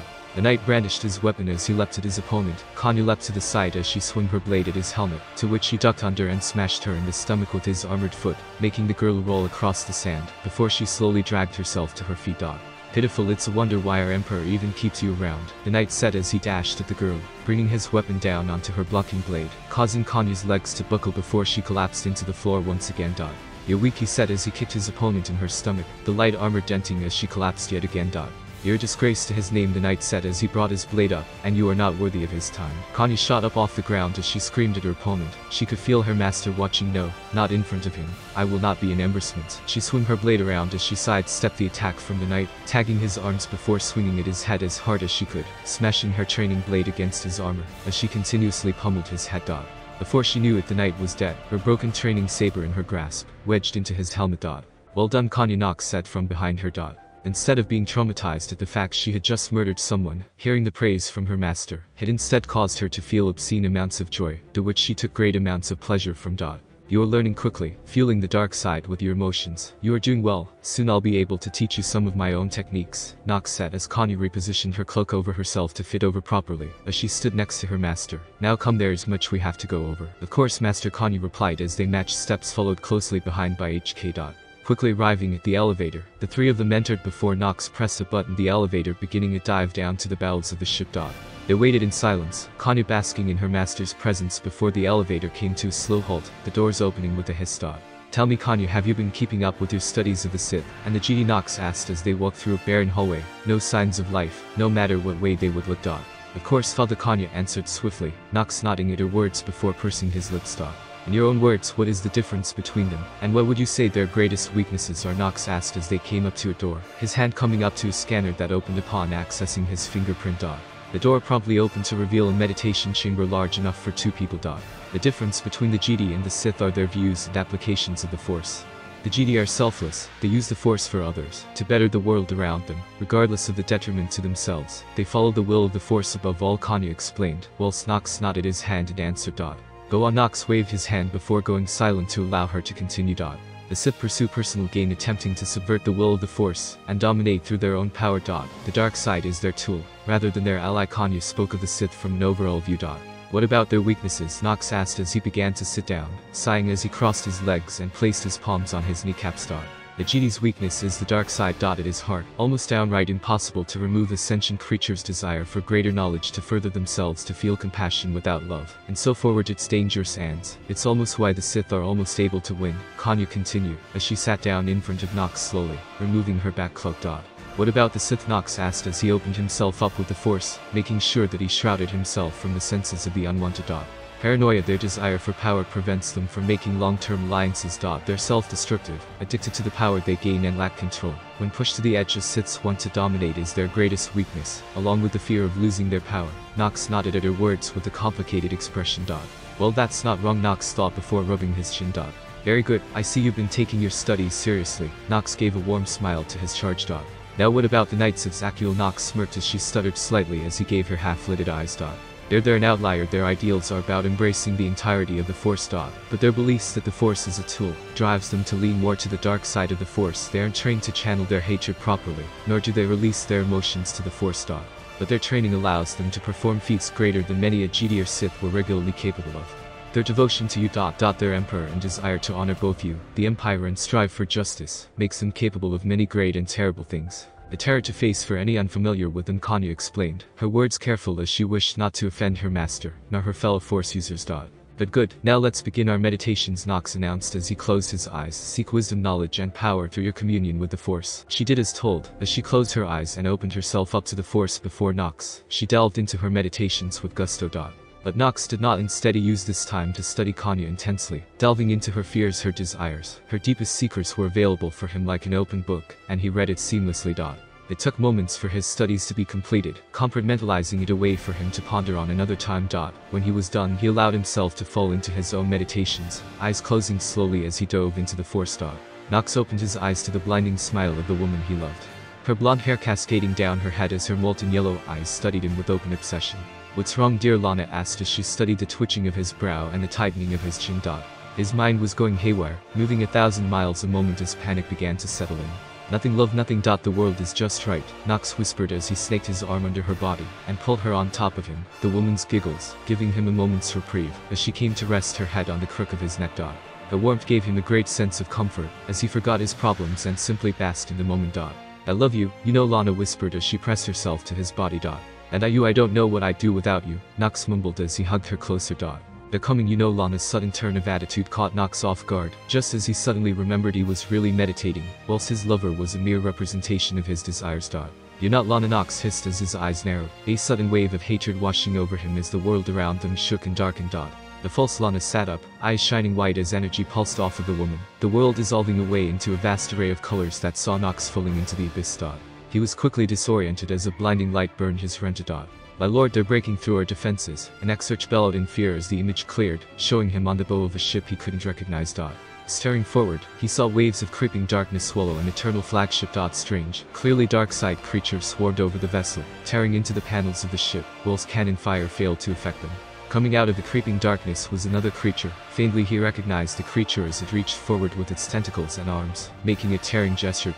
"Ladakai knew I should have ensured it died." Knox watched as a swath of warships was torn to shreds through the creature's use of the Force, the army of demonic creatures washing over the fleet to the right, the ships turning to dust in moments.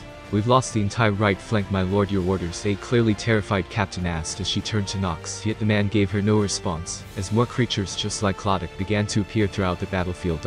"What's happening here?" Knox asked as he began to walk towards the bridge viewport.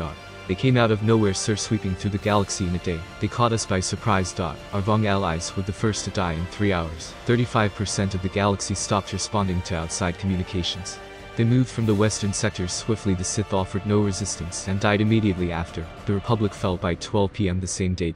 We were able to call the fleet back to Zakuul, but the planet suddenly exploded under unknown circumstances, destroying a large amount of our forces in one go. 3 hours ago, by our calculations, we're all that's left." The Gemini unit beside him responded as Knox stumbled at the words as he came to stand directly behind the viewport windows. He took his time to truly study the galaxy outside the viewport. He noticed the slithering darkness he saw wasn't there. Instead, there was empty space. There were no stars to give light to the galaxy, no twinkling, no reflections, no life he could feel anywhere. The war was lost before it even started. Knox stared out as a lone tear tracked down his face. It was as he was staring into the open void the galaxy has become, that something opened its eyes. Innumerable, infinite eyes stared at him from every direction. Rings of molten red and yellow all gazed at him alone. Domination had come. He hadn't noticed it move, yet in an instant every ship within his army vanished into ash. Within that moment, the debris of rock he noticed where Zakuul weren't spared as they vanished under this creature's power. You will not stop me." Uncountable mouths spoke in unison, crazed and mannequin sound, yet it spoke with certain mental clarity. "You can't save them nor yourself." He knew nothing as it blinked him out of existence. He awoke with a rage-filled bellow, flying to his feet in a flash as he looked around rapidly. Kanya jumped back in terror as she stared at his state, his eyes crazed and wild as veins bulged under his skin. "Master, what's wrong?" Kanya whispered as his head snapped towards here. "We're redirecting course. I need to get to my library now." Knox offered no further explanation, as he all but phased to the door, and quickly rushed to the elevator at the end of the hallway, hand all but turning the elevator button to dust, as his fist slammed into his surface. Knox walked into the throne room. As he walked down the walkway, the knights acknowledging his presence as he came to his throne and sat down. Kanya knelt beside the left of the throne as she went to meditate. Being in the presence of her master eased her restless heart, even as the terror he exhibited scared her slightly. HK himself stood behind the right as he stood sentry with his rifle in hand. Knox watched as the Eternal Fleet went into orbit, each ship having a new and upgraded Gemini droid, as they went through the atmospheric boundaries. Suddenly Knox's attention was drawn from the fleet as he stared into the starry sky, looking through the stars, as his gaze was drawn to a specific planet not visible to his eyes. However, he knew exactly what planet it was. Tattoo-Eye, Knox thought, feeling the pulse through the Force as he momentarily latched onto it. A child, Knox kept pondering as he kept latched onto the present. Knox's eyes glowed purple once again as the Force grew heavy around him, allowing him to see the newborn infant, keeping attached to the child. Knox looked down at the baby. The crying baby's attention was drawn to him as he leant down and stroked its chin, as the baby stopped crying as it reached out for him. "You are very important. You will start the flame that will save them," Knox thought as the sensed the Force around the child, cocooning around the child much like around himself. Knox contemplated as the baby cooed and giggled at him. Here he is, little Anakin, came a female voice as she walked through the apparition of Nox. She lifted up the baby and held him in her arms. A wonderful boy, Shmai. I take it you're working for the both of you now, came another voice, a human male wearing worn leather clothing. It wasn't hard for Nox to pick up he was a slaver. Nox left the conversation at that point and returned to himself. Getting an idea using the ripples of the force due to the boy's birth, Nox hid his presence as he drove his attention to Coruscant. Feeling the GD temple, he looked through the force at them. Weak, pitiful, they need change if they are to survive. He stopped midway through his observation, as he was drawn from the GD temple to the Senate. And Sith Nox observed as he felt two different presences, one being older than the other, forcibly connecting himself to the dark side user. He felt the Sith recoil at the sudden intrusion, as they tried bringing up their mental shields, only for them to be torn to shreds as Nox dominated their mind, pushing images of the Corbin Academy into their mind. Nox slowly opened his eyes, the sulfuric yellow glow taking in the planet below him. A small yet unsure smile came to his face, as he started to figure out his purpose here. Prepare my ship, Nox announced before turning and making his way down the hull, followed closely by Kanya and HK. Coruscant, I must do this alone, my apprentice. Now leave me. An older man said. He was immune, going by the name of Hago Damask, however few called him by the name of Darth Plagueis. As you wish, my master, a younger male said. He was human with graying hair. This younger human male in public went by the name of Sheev Palpatine, however others would come to know this individual as Darth Sidious. I will be here when you return. Plagueis didn't bother replying as he made his way into his shuttle before taking off, the old Muun panicking. This has to be a sign of retaliation for what I've done, as he sat down in his chair and punched in the coordinates for Corbin. Last chapter. I must do this alone, my apprentice. Now leave me, an older man said. He was immune, going by the name of Hago Damask, however few called him by the name of Darth Plagueis. As you wish, my master, a younger male said. He was human with graying hair. This younger human male in public went by the name of Sheev Palpatine, however others would come to know this individual as Darth Sidious. I will be here when you return. Plagueis didn't bother replying as he made his way into his shuttle before taking off, the old Muun panicking. This has to be a sign of retaliation for what I've done, as he sat down in his chair and punched in the coordinates for Corbin. Current chapter. Nox sat in his once glorious council seat, leaning forwards as his hands were clasped together, while Kanya meditated silently as they waited for the Sith currently making his way towards the temple. Plagueis perspective. Plagueis landed his shuttle as he put on his breather and robes. Incus, the meeting with another Sith went sideways while grabbing his lightsaber. Hopefully it won't come to that, the Muun thought as he made his way out of the shuttle, covering his eyes as he gazed towards the Corbin Academy, before sensing the presence of the one he was searching for coming from the top of the building. Keeping high hopes on the meeting with an unknown dark side user, Plagueis made his way towards the academy. Back to Nox. Nox waited somewhat patiently as he sat back in his seat, the ancient stone still feeling important to him. Nox observed as a black cloak-clad figure made his way through the torn-down door. I must say, a figure with such power in the force reaching out to me, I am honored, though I can't help but wonder who you are. Plagueis started as he came to stand at the opposite side of the room, feeling surprised at not noticing the muted presence of the second meditating figure. Isn't it rude to ask someone's name without introducing yourself first, especially the name of a fellow Dark Lord? Nox stated evenly as he sat back and motioned for Plagueis to take one of the 12 seats. Indeed it is, my mistake. I apologize. My name is Darth Plagueis, current Dark Lord of the Sith, and head of the line of Bane. Plagueis introduced as he took the seat across from Nox. Then let me introduce myself. I am Darth Nox, heir to Tulak Horde and Aloysius Kalag, keeper of the sphere of knowledge of the Sith and emperor of the Empire of Zakul. Nox introduced as he watched Plagueis' reaction to his title. Indeed, Plagueis during his research of the Sith had gone through history and did indeed recall the name. I admit, I am greatly surprised that if you are who you say you are, then I must ask, how did you achieve this impressive lifespan? Plagueis asked as he could potentially gain his long-sought path to immortality. HNN, very well, you seem to honestly wish to know. You pursue eternal life. You? Nox asked as Plagueis felt the ink-like presence of Nox come into existence around him.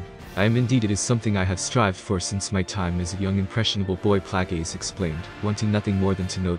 Internally, Nox himself smirked as his sulfuric eyes narrowed on Plagueis behind his eyeless mask.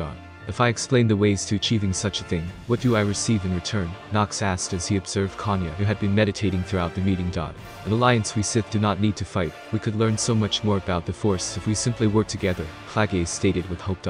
That could indeed work in our favor. I do not wish the extinction of the Sith. I accept this alliance. I will teach you the ways of what you wish to learn in time, if this alliance bears fruit. However, I must tell you that even with the knowledge you may never be able to achieve it, Nox stated as the clasps of his masks came undone before slowly lifting it from his face, his yellow eyes gazing into the of his fellow Sith. Plagueis himself was surprised by the youthful appearance of the knowledgeable Force user in front of him, and now more than ever believed that eternal life was achievable, as he himself removed the mask that covered the lower portion to his face. 3 hours later aboard the Eternal Empire Royal Shuttle. HK, I want the coordinates for the plant Naboo put into the star maps for future use, Nox instructed as he sat in his captain's chair, while Kanya sat next to him. Master, I am curious to what you want there, Kanya asked as she looked towards her idol. Pego stated his apprentice came from Naboo. The mere mention of the name made the Force cry out to me. I will guide the Eternal Empire from there eventually. However, the Force needs me to do other things beforehand, Nox explained, as the blue streak spread across the viewpoint of the interceptor.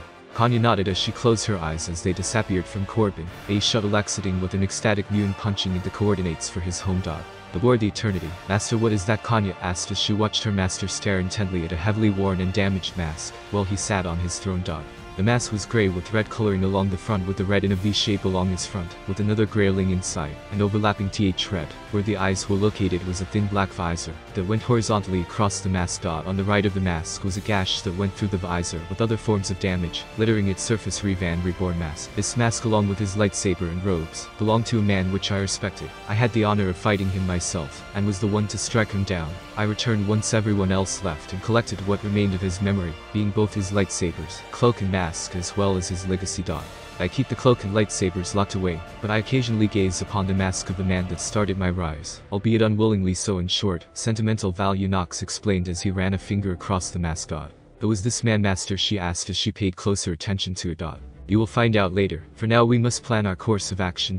While I am confident in my ability to remove a good portion of the GD from existence, if I am to do what the Force seems adamant on me doing, I need knowledge, and unfortunately that also means learning more about the light side of the Force, Nox explained, not wanting to deal with the nagging feeble GD he had added to himself, no doubt would pester him for sweet release. With that in mind, Nox focused the Force once more, looking through it towards the GD Temple. GD Temple, while your insights have proven helpful in the past, we cannot overlook this extreme view you have, GD Master Windu stated, as he and the other 11 council members observed the 12th member. Disturbing this is fear for your mental state because of your visions. I do, a little green imp-like creature stated as it sat in its chair located in the middle of the 12 members. Why would you take this seriously? We are all in danger, the man standing in the center of the stated as he started growing aggravated. What you are asking is the creation of an army. This is beyond what the GD code allows. This is extreme, another council member stated. He had a large forehead that protruded higher than should be natural, as well as a small white trimmed mustache. It isn't extreme, it's necessary, the man stated as he grew irate. Enough, Cypher, as you have been noted to be growing more unstable with each passing rotation. As previously discussed, it has been voted that you are not stable enough to be among the GD Council any longer, a brown human male stated as he hunched over in his chair, as he observed the shocked expression of the human male at the center of the room. You refuse to heed my warnings, and instead cast me off of the council, Cypher, as stated as he looked over each of the other members. It has already been decided. If it means anything, we are sorry, the brown man stated as Cypher huffed, and left through the door to the room, which closed with a sharp hiss. With Nox observed the man curiously through the Force, his eyes glowing purple as he watched the human male with the dreadlocks on the side of his face mumble, and move towards the hangar bay urgently. He seems to be taking things into his own hands. Maybe I should. Nox was about to make himself known to the man, when he felt the Force urge him to wait. Not yet, wait a few days. Nox's eyes whitened before they developed into a twitch. And what are you doing here? Nox stated heatedly as the apparition of Darth Mar appeared in front of him, which caused Kanya to become defensive beside her master, before he motioned her to calm down. That man has important things to do over the next week. The Force will allow you to come into contact with him after, but not at this moment, Mar explained as he warily observed the only being capable of enslaving him. If the Force is so sure of itself, then why get me to do everything? Nox roared, as he stood from his chair with the ship rattling and groaning around him. You're still angry, Mar intelligently stated before being flung across the walkway by a seething Nox who had his arms glowing purple with the Force. Of course I am. Is it not the way of the Sith to be fueled by their hate? Nox stated as he descended the steps to his throne, the ship shuddering slightly with each step. I understand, and for what it's worth, I am deeply sorry for what happened, Mar stated evenly. Get out of my sight. I'll do what the Force wants, nothing more. Now leave before I do something that you regret, Nox stated before stepping through Mar's apparition, and heading for his hangar to test out his new toys to calm down, lest he reveal himself to the galaxy. Mar watched silently before fading away as Kanya stood and quietly followed her master, as she felt his tension through their bond.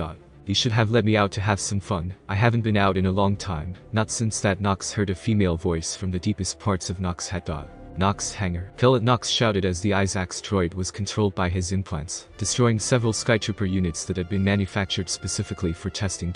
Make them suffer, Nox shouted as the other ICAP war droids moved and obliterated the rest of the Skytrooper units, as they were turned to slag. Nox descended from atop Isaac's head as he shut the droids down before sitting down calmly as he observed the molten slag, while waiting for his curious apprentice. Master Kanya asked as she calmly made her way through the hangar. Kanya, was there something you needed? Nox asked as he rubbed his face for a moment. I was curious. What was that thing? She asked as she sat beside her master without fear. One of the many ghosts from my past, Nox stated as kept watching the slag bubble and pop. One of them? Kanya asked confused. Sai, you always say you want to learn more about me, Nox said cryptically as he looked at the young girl. What do you want to know? Everything, Kanya said, to which Nox sighed. Alright, I will not tell you everything at once over time, and I am not doing it myself, Nox said as 3 other apparitions appears near Nox. Kanya observed 2 males and a female, as she felt her eyes twitch slightly, as the female slung herself around Nox possessively. I never told you this, and I will never repeat any of this to you, so listen and listen well, Nox stated as he looked at his apprentice, while feeling Lana pull him back to rest on her knees. Very well, Master, Kanya responded as the bald apparition that glowed yellow stood with the blue one with the mask.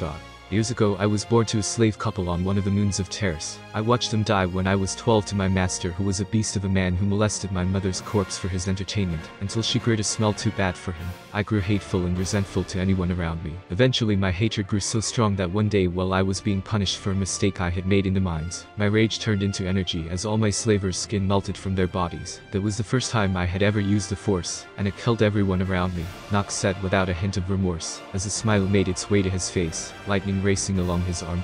You were a slave? Kanya asked as she didn't want to bring up any of her master's painful memories.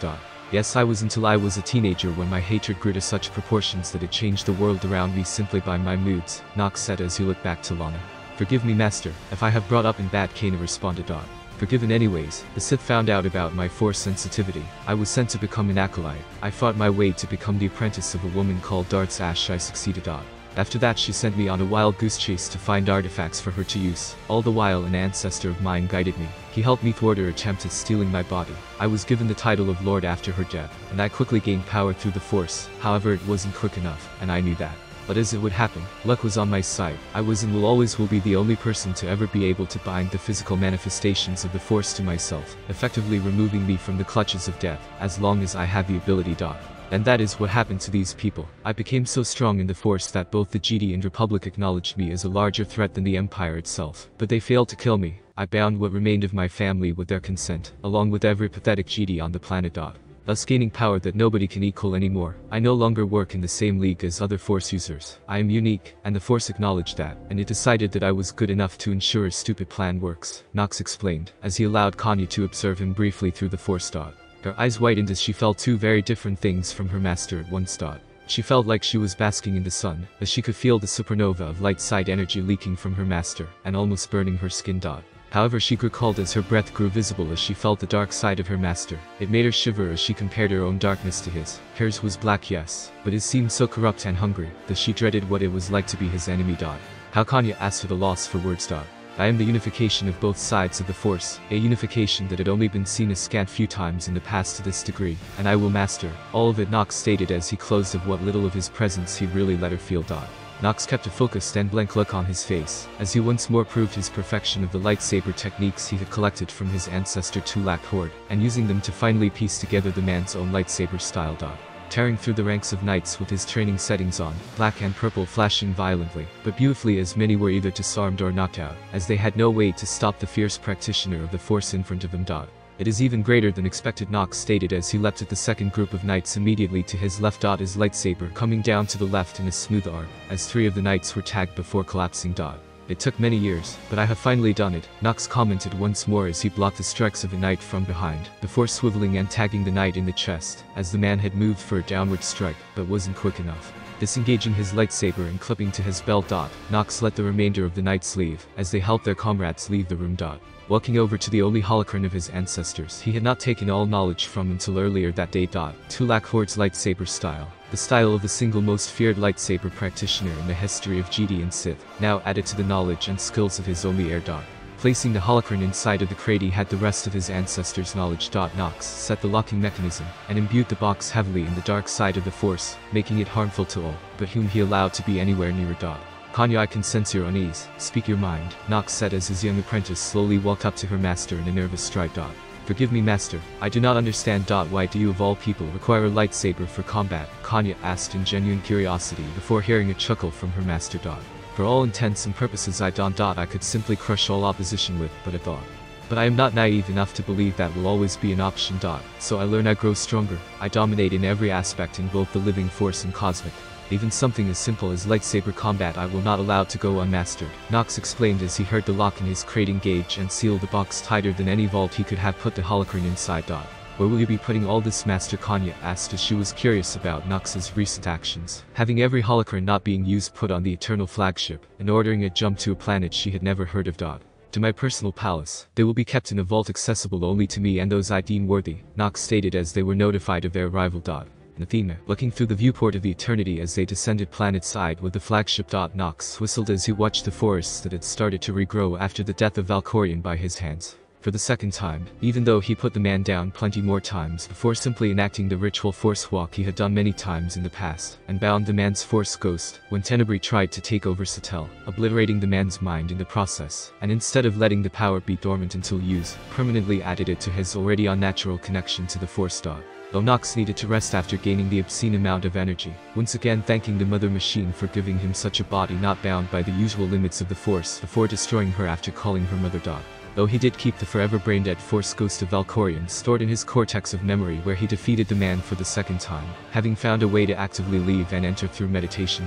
It is entertaining placing him in such positions. He's so much funnier like this. Nox once again ignored the female voice that went through his skull and focused back on the planet as they stopped descending a few thousand meters from the surface, as both the sanitarium and Valkorion's old palace, now being Nox's, came into view.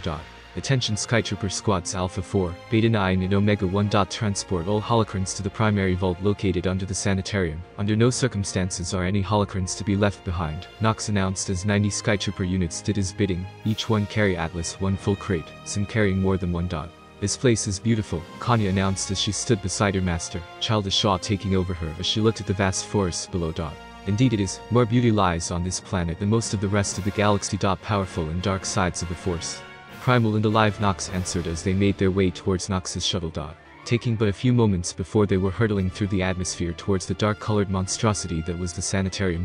Be wary, my app apprentice, this planet, while lush and full of life, has a dark past. And whilst I am not affected by the draw of this planet, you are to stay close to me. Simply deviating from me is dangerous, as the planet itself will strike at you through the force, Nox informed his apprentice, as she nodded slightly, as she indeed noticed the malicious intent from deep inside the force. However, none of it is aimed at Master Nox, but to everything else, it's as if the planet and Master are connected in the Force, Kanya observed, as she felt her Master's presence and the presence of the planet they were on held peacefully, the planet's submissive. My Emperor, we are about to touch down, Guard Captain Therese notified as she placed her helmet on, the white of the one-way lenses of her mask, looking over the other 6 knights currently in the vessel with her Master. Indeed. Once we land you will notify the zealots of my arrival and send for them to meet me at the entrance, Nox instructed as they felt the ship touch down with a low hiss-caw. The landing gear engaged and locked them into place.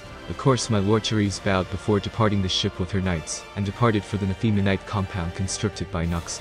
As for this place, it seems hungry. Holla. If you hadn't told me, Master, I don't think I would have even noticed, Kanya explained as the sanitarium in front of her and the world around her called out to her through the force. That is what is called a void in the force.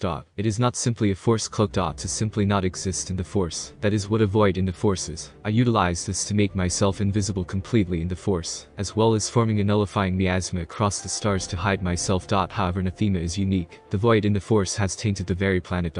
It will never be fully able to connect with the light side of the force. The darkness already deep within. Not that I would try to remove it. But the planet is more alive than you think. I would not call it sentience, but it is sensitive. Reach out. What do you feel? Nox instructed, as he and Kanya came to a standstill at the entrance to the sanitarium. Nox let the protection he had weaved around Kanya fall for a few moments, as he let her truly feel the planet, and watched as the color drained from her face, before he quickly erected the protection once more.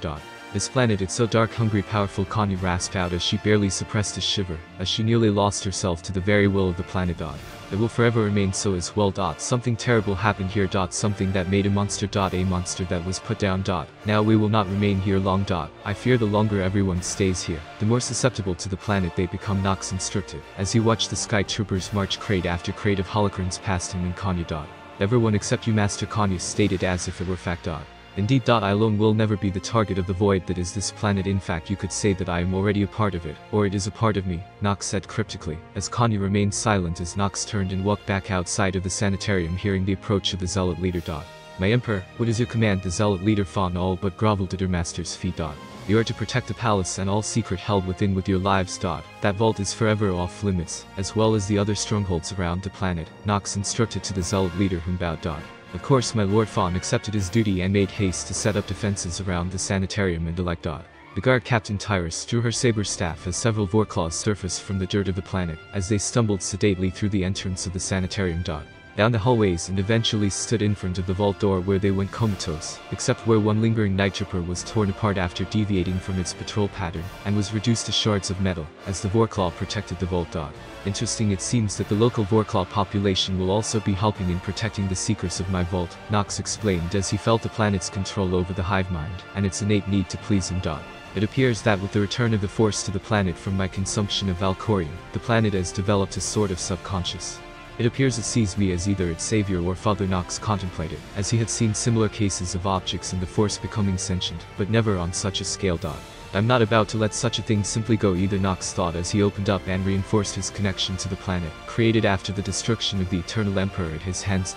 Feeling the planet reciprocate by reinforcing its end, Nox felt a growing smirk on his face. Remarkable, Nox said to himself as he ended his observations and made his way back to the shuttle, as the royal knights made their way back with their emperor. Kanya herself ran after her master before falling into a slow stride slightly to his right before they all settled into the shuttle to depart back to the Eternity. Beside the Sith code, Nox instructed as he circled Kanya, who knelt in a meditative position 5 meters in front of the monolith floating inside the sanctum of Darth Nox aboard the Eternity. Peace is a lie, there is only passion. Through passion, I gain strength. Through strength, I gain power. Through power, I gain victory. Through victory, my chains are broken. The Force shall free me. Kanya recited without fail as she recited the code in basic. Indeed, I however say it like this. Wal tash. Zol shasatkan. Shasa jantu chatsil nu taik. Taik jantu chatsil nu midwan. Midwan jantu chatsil nu asha. Asha jantu katsunid itsunayak. Wanak shkayasik. Nox completed the powerful words in ancient Sith of which he was fluent. Kanya couldn't help the shiver that went down her spine, as the words struck deep with her soul. However, she refused to let her fear take over her, as she fed her emotions to the dark side of the Force. Now recite the GD code, Nox instructed. Emotion, yet peace. Ignorance, yet knowledge. Passion, yet serenity. Chaos, yet harmony. Death, yet the Force. Kanya recited the mantra given to her by her master. This is not the current GD code, however it is the original and better than the current, Nox explained, as he came to a stop in front of the ancient monolith. Which am I supposed to follow, Master? Kanya asked as Nox once again went about circling his apprentice. Both, neither. One or the other, Nox stated as he drew upon both sides of the Force and fed it to his apprentice. People often believe the Force is either light and dark. It is not. There is only the Force. The GD and Sith both believe that the other side is wrong. But the true power of the Force can only be achieved when balance between the light and dark is achieved by its user, and they draw upon it as a whole, Nox stated, as Kanya felt both aspects of the Force rush over her. However, one can become stuck with only one portion of the Force. Escaping the clutches of either side can be a challenge. Both aspects do not simply let one fall to the other. They wrestle for control. It takes will to resist. Even more so to control, Nox instructed as he let Kanya explore the Force, without adding his own to her senses. Is that how you became so powerful, Master? Kanya asked in her meditation, determined to learn. No, not originally. However, I grow stronger every time I gain more knowledge on both aspects. I was originally a dark side user. Powerful, since I was young. Unique, and far stronger than any around me. However, I learned from too that even greater power can come from utilizing both aspects of the Force, Nox stated once more as he stood in front of Kanya, and was now looking up at Nox's glowing purple eyes. Master, how do you resist the pull of the dark side? Kanya asked, feeling the wanting power and promises from the dark. Not many can resist. However, my apprentice. My will is stronger than that of the Force, stronger than that of anyone. I take, I dominate, I control. The Force knows this, and it knows it is powerless to resist me, Nox said as his power in the Force shook the room as the light dimmed. You must build your will, improve upon it. Grow. Only time can tell if you are capable of utilizing both aspects. However, due to your experiences you are more attuned to the dark. And I will continue teaching you its art, Nox said, as black tendrils of energy snaked their way from the monolith and into Nox's hand, and made their way up his arm. And only when you show potential and enough will of control will I consider training you in the light side of the Force. Now meditate, Nox instructed before dispelling the power of the dark side and the monolith behind him. With Kanya nodding as she stood and went to her chambers to meditate. You're making her Lycos, Nox drew in a deep breath as his flaming yellow and red eyes returned in anger as he heard the female voice once more. Fine, I'll be silent for now, but one day you have to forgive me. After all, you hate being alone, and with the voice went silent once more. Your Grace, we have arrived. The captain's voice was heard as he notified his Emperor. Very well, begin docking and prepare my ship, Nox responded through his comlink.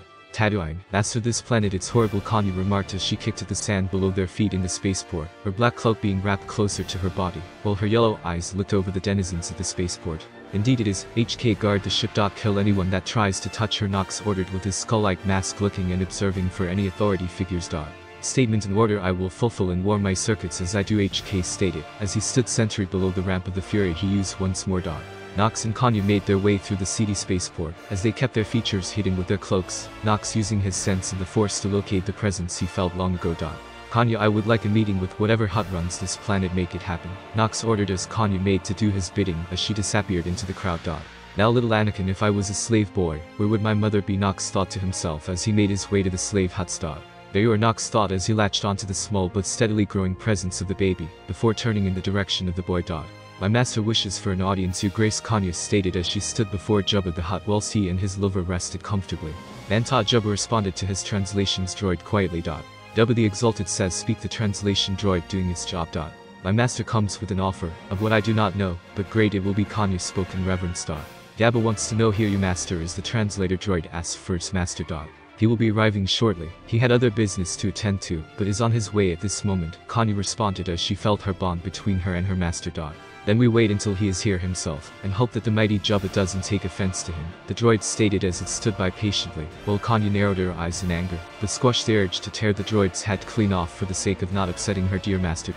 And within 10 minutes, just as she said, Nox was announced to arriving by speeder across the dunes of sand, his black cloak billowing while his skull mask observed the palace. Nox sneered at the Gamorrean guards who squealed slightly as he made his way into the seedy establishment, his mask's eyes glowing bright purple as he practiced channeling both aspects of the Force at once.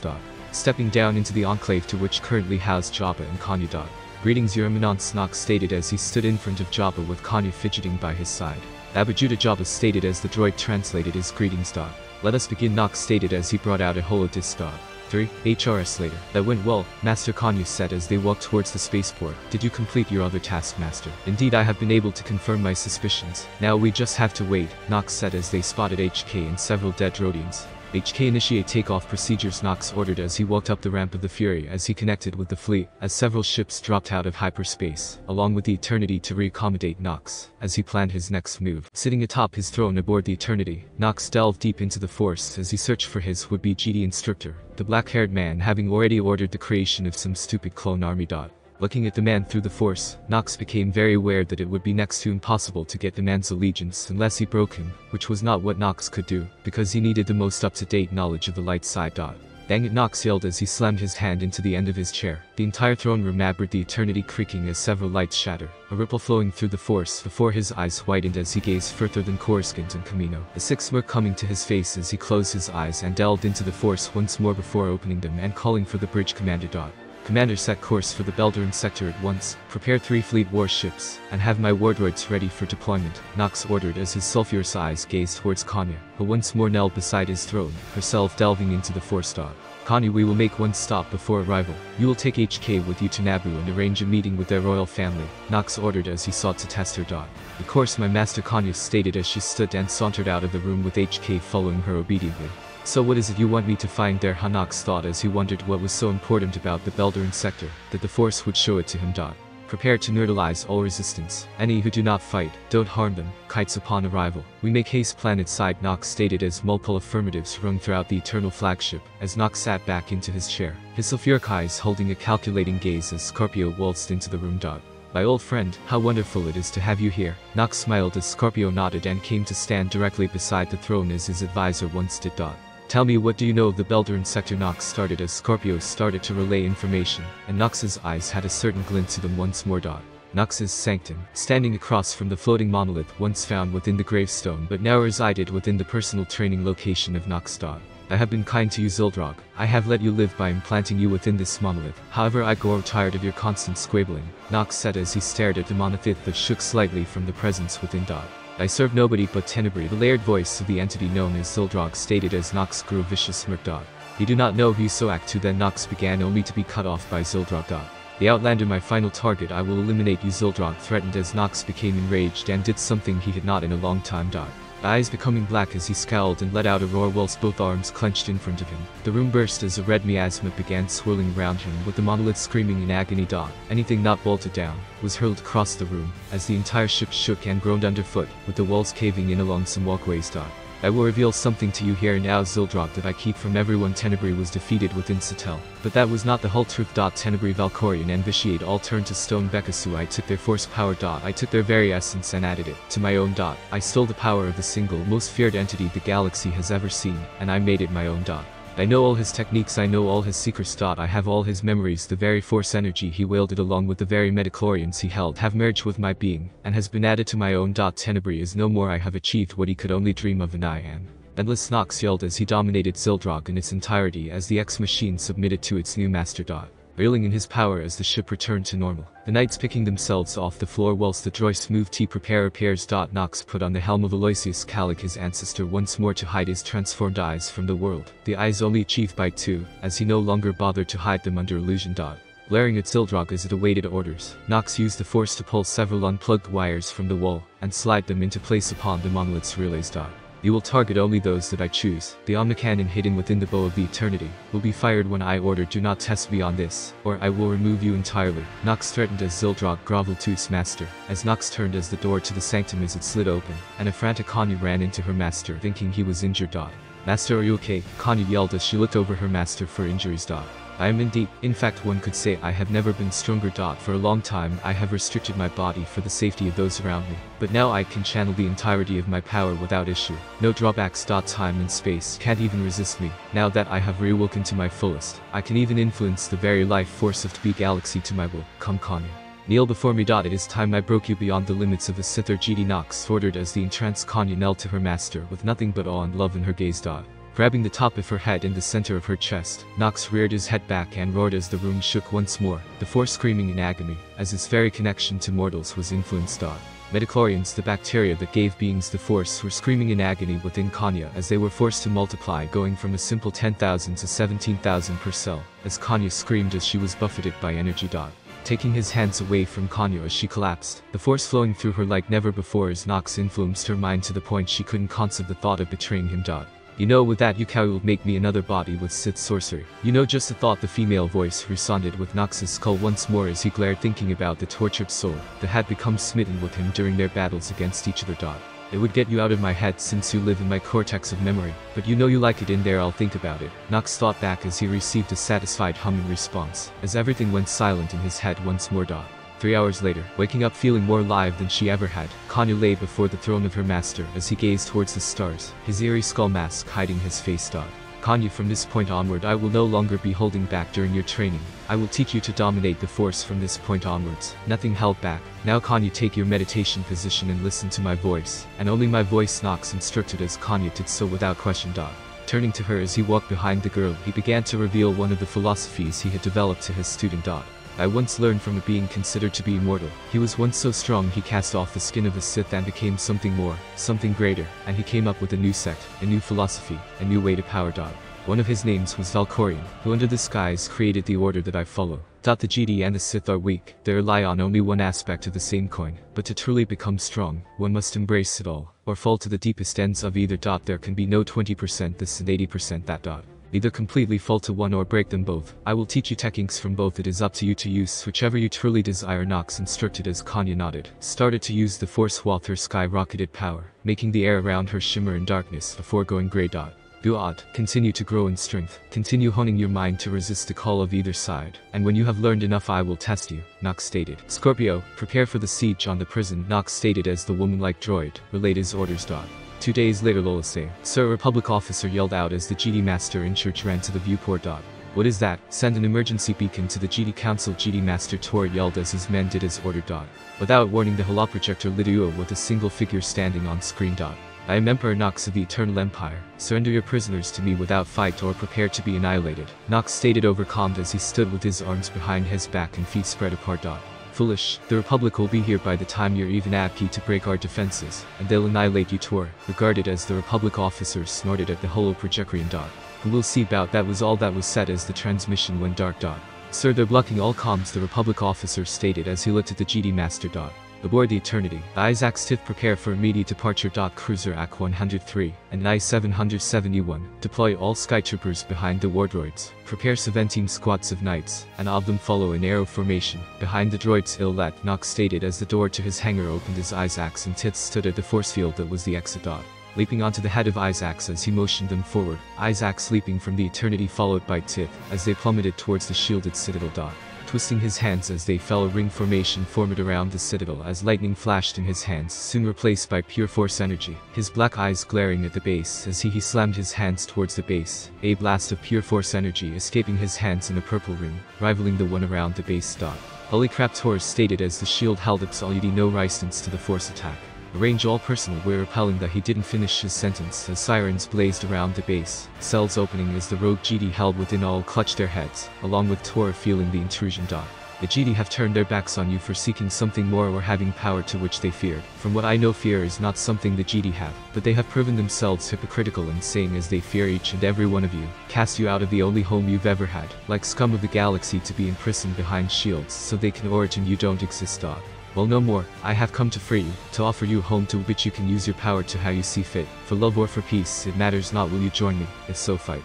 Fight to get out, fight to get to me. My men who are at this very moment fighting to get inside to you, to free you. Fight, the voice yelled out as the many prisoner GD within the building came to the same conclusion, as their minds were twisted subtly by forced persuasion. The prisoners stepping out of their cells and into the halls as light went dark, and the building shook as explosions were heard.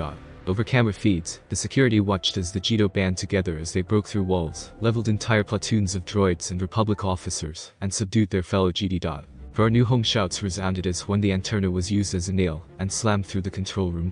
1 HR later, it's amazing what some are capable of when offered hope, Nox thought as he watched the citadel burn from atop Isaacs, half of the walls destroyed by Tith, who had run through the walls and building with no trouble. Get them aboard the Eternity at once. Kanya should be on her way to Naboo right now. I intend to be there. Have the Eternity meet us in the Naboo system. Get our new acquaintances at home on the ship, Nox ordered before vanishing in a purple haze of force energy. Aboard Nox's Fury Interceptor. Appearing within his room aboard his interceptor, Nox nodded to himself as he made his way to the flight room. How far are we off? Nox said as Kanya leapt from her chair in fright, and had drawn her lightsaber before calming herself. We'll arrive there within 2 days, Master Kanya said as her hair trade returned to normal. It's time I graced Naboo with my presence. 5 years before the Battle of Naboo, standing within his sanctum as he watched Kanya rotate several large hemispheres of stone around her body, with her hands clasped together, whilst she had her eyes closed in concentration. The 15-year-old had her black hair plaited together in braids going down to the small of her back. Her black armor, reminiscent to Senya's armor, showed her well-developed figure behind its garments, hers being black with blue etchings, as her lightsaber levitated in her lap. She's developing quite well. I'd say if she was a Sith she'd have been given the title of Lord by now due to her achievements, Nox thought to himself as the spheres changed direction. My lord, a shuttle is hailing us, Captain Ryler stated over comms to his Emperor. Let them board and send them here, Nox instructed as he felt a dark presence aboard the shuttle and smirked to himself. Darth Plagueis had been an interesting addition to those he taught. The Sith was indeed very knowledgeable about the dark side, but he was also naive to some aspects unknown to him. In teaching Plagueis they had developed a functional relationship, something resembling friends, as Plagueis never believed in the Bane Line's rule of two, and had admitted to having troubled thoughts regarding his own apprentice. Standing at the entrance to the large hexagonal room, were 6 of the hundreds of GD rescued from the prison, most more than happy to have a place within his empire, other wanting and being given a home upon Zakula, where they became lovable citizens of his planet. Hearing the door sliding open as the Muin walked in with a respectful stride, Nox walked up to the aging Sith, his expression and black eyes once more hidden behind the skull mask. I'll admit I can never get used to seeing your ship, Hago stated as he stood in front of Nox, watching his friend's apprentice continue with her meditations. It is quite inspiring, is it not? Now my friend, walk with me, Nox stated as he walked beside him as they left the sanctum. How has your time been? Nox asked as Hago chuckled, but held a worrying expression as they walked within the hallways of the Eternity. I've had visions Sheev is planning to kill me, Hago stated as he looked down slightly, having a fatherly relationship to the apprentice he knew was the embodiment of the Bane Line. Then it is good he does not know of me, Nox stated as they hopped into an elevator at the end of the hallway. Indeed, I try not to imagine what would have happened should he have challenged you, Hago stated humorously as they started rising. I do not trust him, Plagueis. He is not to ever know of me until it is time for me to reveal myself. If he does betray you, I expect you to use what I have taught you to either subdue him or prevent your death entirely, Nox stated as the elevator opened and they stepped out. I wouldn't dream of notifying him, and I intend to survive. As much as I adore him as my child, I will not just let him kill me, Heigo stated honestly as they walked into the spar grounds upon the main deck. Now then Heigo, let us see how much you've improved, Nox stated as he pulled out his lightsaber, and lit the black and purple blade, as he took a position unknown to Heigo. Pulling out his own red lightsaber, Heigo took the Form 3 position as they eyed each their. Heigo's eyes widened as Nox disappeared in a purple haze, performing a duck caused by warnings through the Force, bringing his lightsaber behind him, as Nox materialized behind him and made a vicious strike, the weapons flashing as Heigo leapt with a backflip, performing a series of circular strike motions with his lightsaber. Each strike blocked before he was propelled across the room via telekinesis as he barreled into the wall. So that's what full space looks like. I have to be careful, Plagius thought as he came to stand, feeling more alive than ever, as the modifications done to his body rejuvenated him slowly. Pointing his left hand at Nox, Plagueis released a volley of force lightning at the Eternal Man, who simply raised his left hand and swatted the lightning to the corner of the room. Let's take this up a notch. The peak of the Sith line of Bane, or the ruler of the Eternal Empire, who has more knowledge of the Force, Nox shouted with glee as he disengaged his lightsaber, red lightning and mist, forming a miasma around his hands, as he released a repulse within the room, while several violet balls materialized within the room, lightning violently pulsing from them as they started moving throughout the room with haste. Leaping to the side, Heigo dodged the violet orbs as they carved swathes through the room, hearing Nox laugh, as the Eternal Sith was enveloped in a purple orb that violently shone, and seemed to have hexagon-like links throughout the shield, as he charged Heigo. Crap, I avoid them at all costs, Heigo thought as he used force push on 3 of the orbs, which had moved to intercept him. Using telekinesis, Heigo launched 3 crates at Nox to impede his speeding progress at Heigo, only for the Immortal Emperor to simply annihilate them, as a red mist started surrounding the shield, melting through the metal of the crates, as they turned to slag as what remained fell to the floor. Crap, Heigo thought as he became desperate, using the dark side in fear as Nox came closer and closer, the dark side cocooning around him as he only thought to avoid the unstoppable force, a dark sensation taking over him, and the next thing he knew he was standing within the other side of the room. Nox turned to the Muin as the shield and red mist surrounding the shield disappeared, and the violet balls of lightning vanished, grinning behind his mask as he stood. But it appears you have finally developed full space properly, rather than some bastardized version, Nox stated as Heigo breathed heavily. Get used to using it, it will save you more times than you can comprehend, Nox continued as he checked on the Muin. You're insane, Heigo stated as after many duels and teachings he was nowhere near beating the ancient Sith. I prefer the term differently, rational, Nox laughed as he helped the Sith stand. I must be going, my friend. I will do as you've instructed, Plagueis said as they moved towards the hangar. 7 days later, ICAT. Master, what are we doing here? Kanya asked as she, Nox and Scorpio, walked through the ancient city planet. Apparently from what they were told, they were going towards some sort of experimental unit developed by Scorpio herself. I have need of a set of armor I had Scorpio store here. Apparently she saw fit to upgrade it, Nox explained, his filtered voice sounding intimidating to any living thing. Speaking of, what have you done to it? The armor has been redesigned. The look is the same, however the materials and utilities are vastly different. And we are here. I will explain as you examine it, Scorpio stated as ICAT wardroids parted before them as monitors followed opening doors and droids moving materials through the stark white labs. Coming into a large cylindrical room with a single stand of armor standing within the middle of the room, various droids moving around the room as several computers relayed data to set droids. A pure black strand of Sith cultist armor from his own time in the war, his personal set of Sith cultist armor which he had gone to war in multiple times. The armor has been entirely lined with Kurtosis shield weaved. The vital points, gauntlets and chest along with neck, have had extra reinforcements placed. The helmet has been retrofitted with toxin filtration, along with oxygen generation. The lenses have infrared and heat generated vision added with vocal enhancers for your ears. The under armor also contains cooling that is adjusted within the helm settings navigated with your eyes. The Kurtosis within the armor allows for energy disruption, making you almost completely immune to lightsaber strikes, blaster bolts, and the likes. Your armor is temperature resistant to the point you can walk within lava without worry. Valves along with circuitry allow for limitless use of your unique abilities, Scorpio explained as she went into detail about the various utilities she had added to his armor. Keeping his eyes closed as he removed the helm of Calig and put on his own Sith cultist helmet, soon followed by the rest of the armor, as hisses were heard as oxygen within the suit was released outwards and became pressurized. Opening his eyes, Nox was more than satisfactory with what he found. Armor fit for an emperor. Nox smirked at what he had once told Scorpio, and seemed to take it to heart. You've outdone yourself with this, Scorpio, Nox stated as his synthetic voice rolled over the room. Whilst he stretched, Skytrooper droids collecting his ancestors' armor, and transporting back to his vault aboard the Eternity within orbit. Only the best should be available for an emperor. I have received your other designs, and they have been put into production, my lord, Scorpio stated as Nox nodded to her, and the party left the room following behind the age-old Sith. the space between Ikath and Zakul, holding the hilt of his lightsaber in front of himself. Several obelisks lining the room with 4 pictures of black liquid atop 4 pedestals. Nox levitated the weapon in front of him, as the force hummed as the temperature of the room dropped drastically. Objects around the room began to rattle and move around the room hastily, as Nox's corrupted force signature was released outwards in its unholy glory, the only thing keeping his signature within the ship being the force dispenser he held within his room. Screeching within the force was heard to every force sensitive aboard the ship, as Nox's weapon became cloaked in a black and red haze, glowing orange runes carving into the surface of the black hilt, as the weapon groaned as it started to change. Sith alchemy coming into play as black tendrils snaked from Nox's body along with the pictures, and latched onto the weapon and seeped into the runes, changing them from glowing orange to midnight purple, as the dark side of the force started to emit from the weapon in swathes, searching for his master. Upon finding Nox's signature, the weapon latched onto his creator's signature, making them one forever as Nox completed the ritual, his black eyes looking at the weapon that floated itself to its master and landed into his outstretched hand. Perfect, Nox stated as he activated the weapon, the purple and black blade igniting as the force screamed, a dark purple haze flowing from the blade as he performed a few swing.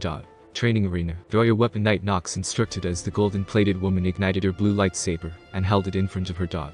Igniting his own weapon, Nox slashed out towards the knight's weapon, the weapon striking in a vicious white flash as the woman gasped, falling to the ground as she dropped her weapon. Her connection to the force being siphoned from her by Nox's weapon, as the runes glowed before returning back to normal. Rest now, Knight, do not worry, for it shall return to you in time, Nox instructed as he returned his attention to his lightsaber, as the woman slowly rose and left to her quarters. The ritual was a success. If I perform a strike and they defend, my weapon will still harvest a % of their force energy, whether it be light or dark, to serve its purpose at either strengthen my weapon or me, though I doubt that is all that has changed about it. Probably much more, Nox thought as he clapped his lightsaber to his belt, the now incredibly force-warped weapon relishing its master's touch. My Lord Jabba the Hutt has sent the first shipment. We have sent out the agreed amount. He also wishes for you to attend a feast on Tatooine with him and his spouse, Guard Captain Tyrus stated as she knelt to her master after walking into the room. Send a response. In 1 month's time I will attend the feast with him, Nox stated as he walked by the kneeling captain as she nodded, stood and went to relay his message. Kanya is Emperor of the Eternal Throne, Keeper of the Sphere of Knowledge, Dreadmaster of all, and heir to the great Tulak Horde and Aloysius Kalik. I name you Lord Kroth the First and lead Harbinger of the Eternal Throne, Nox stated as his apprentice knelt before him. Pure bliss adorned her face as she gazed to the ground, one of her many dreams coming to fruition. Thank you, my lord, Kanya stated as her yellow-eyed gaze looked up to her master with adoration upon her gaze. What is your bidding, my master? You are to take HK-51 and meet with the royal party of Naboo, gain their trust. Their council. Then point them in my direction for help in any dire scenario. I want them to be completely under my thumb without their knowledge, Nox instructed as Kanya nodded, her eyes narrowing with conviction and concentration. It will be done, my lord, Kanya stated. I will not fail you, I will not disappoint you, I will make you proud, master father. Nox watched as Kanya left his sanctum, very well aware of her paternal love for him. If only we had our own Lana. The force is guiding me, our time to act will be soon, Nox thought to himself as premonitions flashed in his gaze, a silver ship flying towards Tatooine.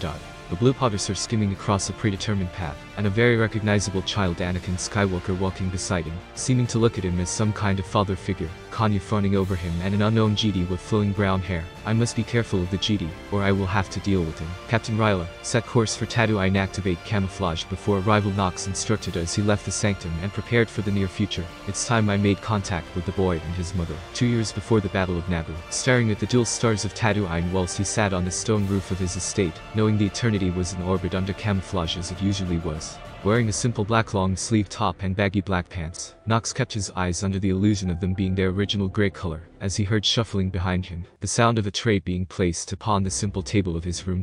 Thank you, Shmai, Nox stated as the woman smiled kindly and stood by his table as he stood up and moved to his lunch.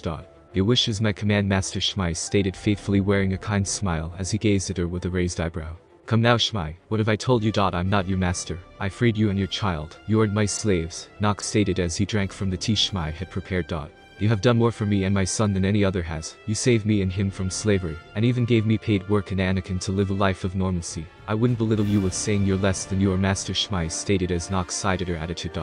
Stubborn as always, Nox thought to himself as he felt the budding presence of Anakin nearing the estate, obviously in a good mood. Speaking of little Ani. He's home, Nox stated as he heard one of the groundsmen run and allow the cheerful boy in. Mom, Dad, look what I got, the 7-year-old yelled as he ran into Nox's room, carrying what looked like droid parts. Watto gave you more parts for payment, did he? Nox stated with a pointed look, as Anakin nodded happily, and showed the rusted parts to his father figure, who took them and examined them. I'll have to talk to the sleazeball again more forcefully. Statement: it appears the young master wants to finish the abomination droid he is making. The modulated voice of HK stated from the corner of the room, as Anakin pouted and rounded on the droid. He isn't an abomination, he's a protocol droid. He's the best droid ever, Anakin snarked to the orange-eyed assassin droid. Query can hear, and of course not, that would be above what something so pathetic could do, HK stated as Nox chuckled and redrew their attention before Anakin could respond. Come now, family dinner, Nox stated as he watched Anakin's face light up in joy, whilst Nox felt his interceptor entering the atmosphere, after dropping out of hyperspace from the Naboo system. Standing as he wiped off dust from his clothing, Nox guided the son and mother to the dining room where they all took their seats, kitchen hands running around to prepare food for the masters of the house. Hearing the roaring of a ship's engine nearing the estate as sand was thrown into the sky, the Fury rotating before landing, a hiss being heard as the ramp lowered, and the sole occupant running down and towards the estate. That a female voice yelled as Anakin smiled, and Nox looked towards the door as Kanya stepped into the room, shrugging off her black cloak, as she hugged her master affectionately. Kanya, welcome home, Nox stated as he patted her arm as she moved to Shmai, hugging the woman before doing the same to little Ani. Just in time for dinner, Kanya, Nox stated as his apprentice took her seat at the table, whilst the workers brought food out and placed it upon the table, earning a round of thanks from its inhabitants. Sisabunta Podversif taking place next week. I'm planning to race in it, Ani said with a smile as he started talking about his pod racer. However, Nox grew concerned as he connected to the Force, flashes occurring once more as the Force hugged him like a lover. Be careful, Anakin. After dinner, Kanya, something is calling me to the edges of unknown space. I will be taking the Eternity with me, along with the Eternity, to do my task. You are to continue guiding the royal party of Naboo, and look after the young Skywalker, until I return, Nox ordered as Kanya nodded, sadness being shown upon her face at the news of her master's departure. Of course, Master, Kanya said slowly as she ignored the tears threatening to spill out of her eyes. Do not fret, Kanya, for I will return to you shortly, Nox stated as she rushed to hug him, patting her back lightly before she wiped away her tears and stood back, kneeling once more. Keep training, Kanya. I expect to be able to give you a proper title once I return. Standing within the throne room aboard the Eternity, Nox gave the command for the jump to hyperspace, Zakul disappearing in a streak of blue as he sat atop his throne and focused on the Force. Come to us. What are you? Nox thought to himself as he went back to meditation. Opening his pitch-black eyes to the void of space after 3 days of straight meditation. The hyperdrive having shut itself down without warning. This is a very nice ship you have here, came an old man's voice as Nox looked at the man, a long white beard flowing down his face as he wore grey clothing, green eyes looking at the Sith. Why have you called me here? Nox drawled out as he looked at the obviously ancient entity. To guide you. We and my children do not control the will of the Force. It has selected you to be his keeper. To guide the chosen one, or take his place, or even snuff out the life of all. You have tasted the absolute power of the dark side of the Force, and been bathed in the warmth of the light, but neither have corrupted you. The Force has a will, and you are one of the only ones to have a direct effect upon it, either by sheer power or domination or a submission.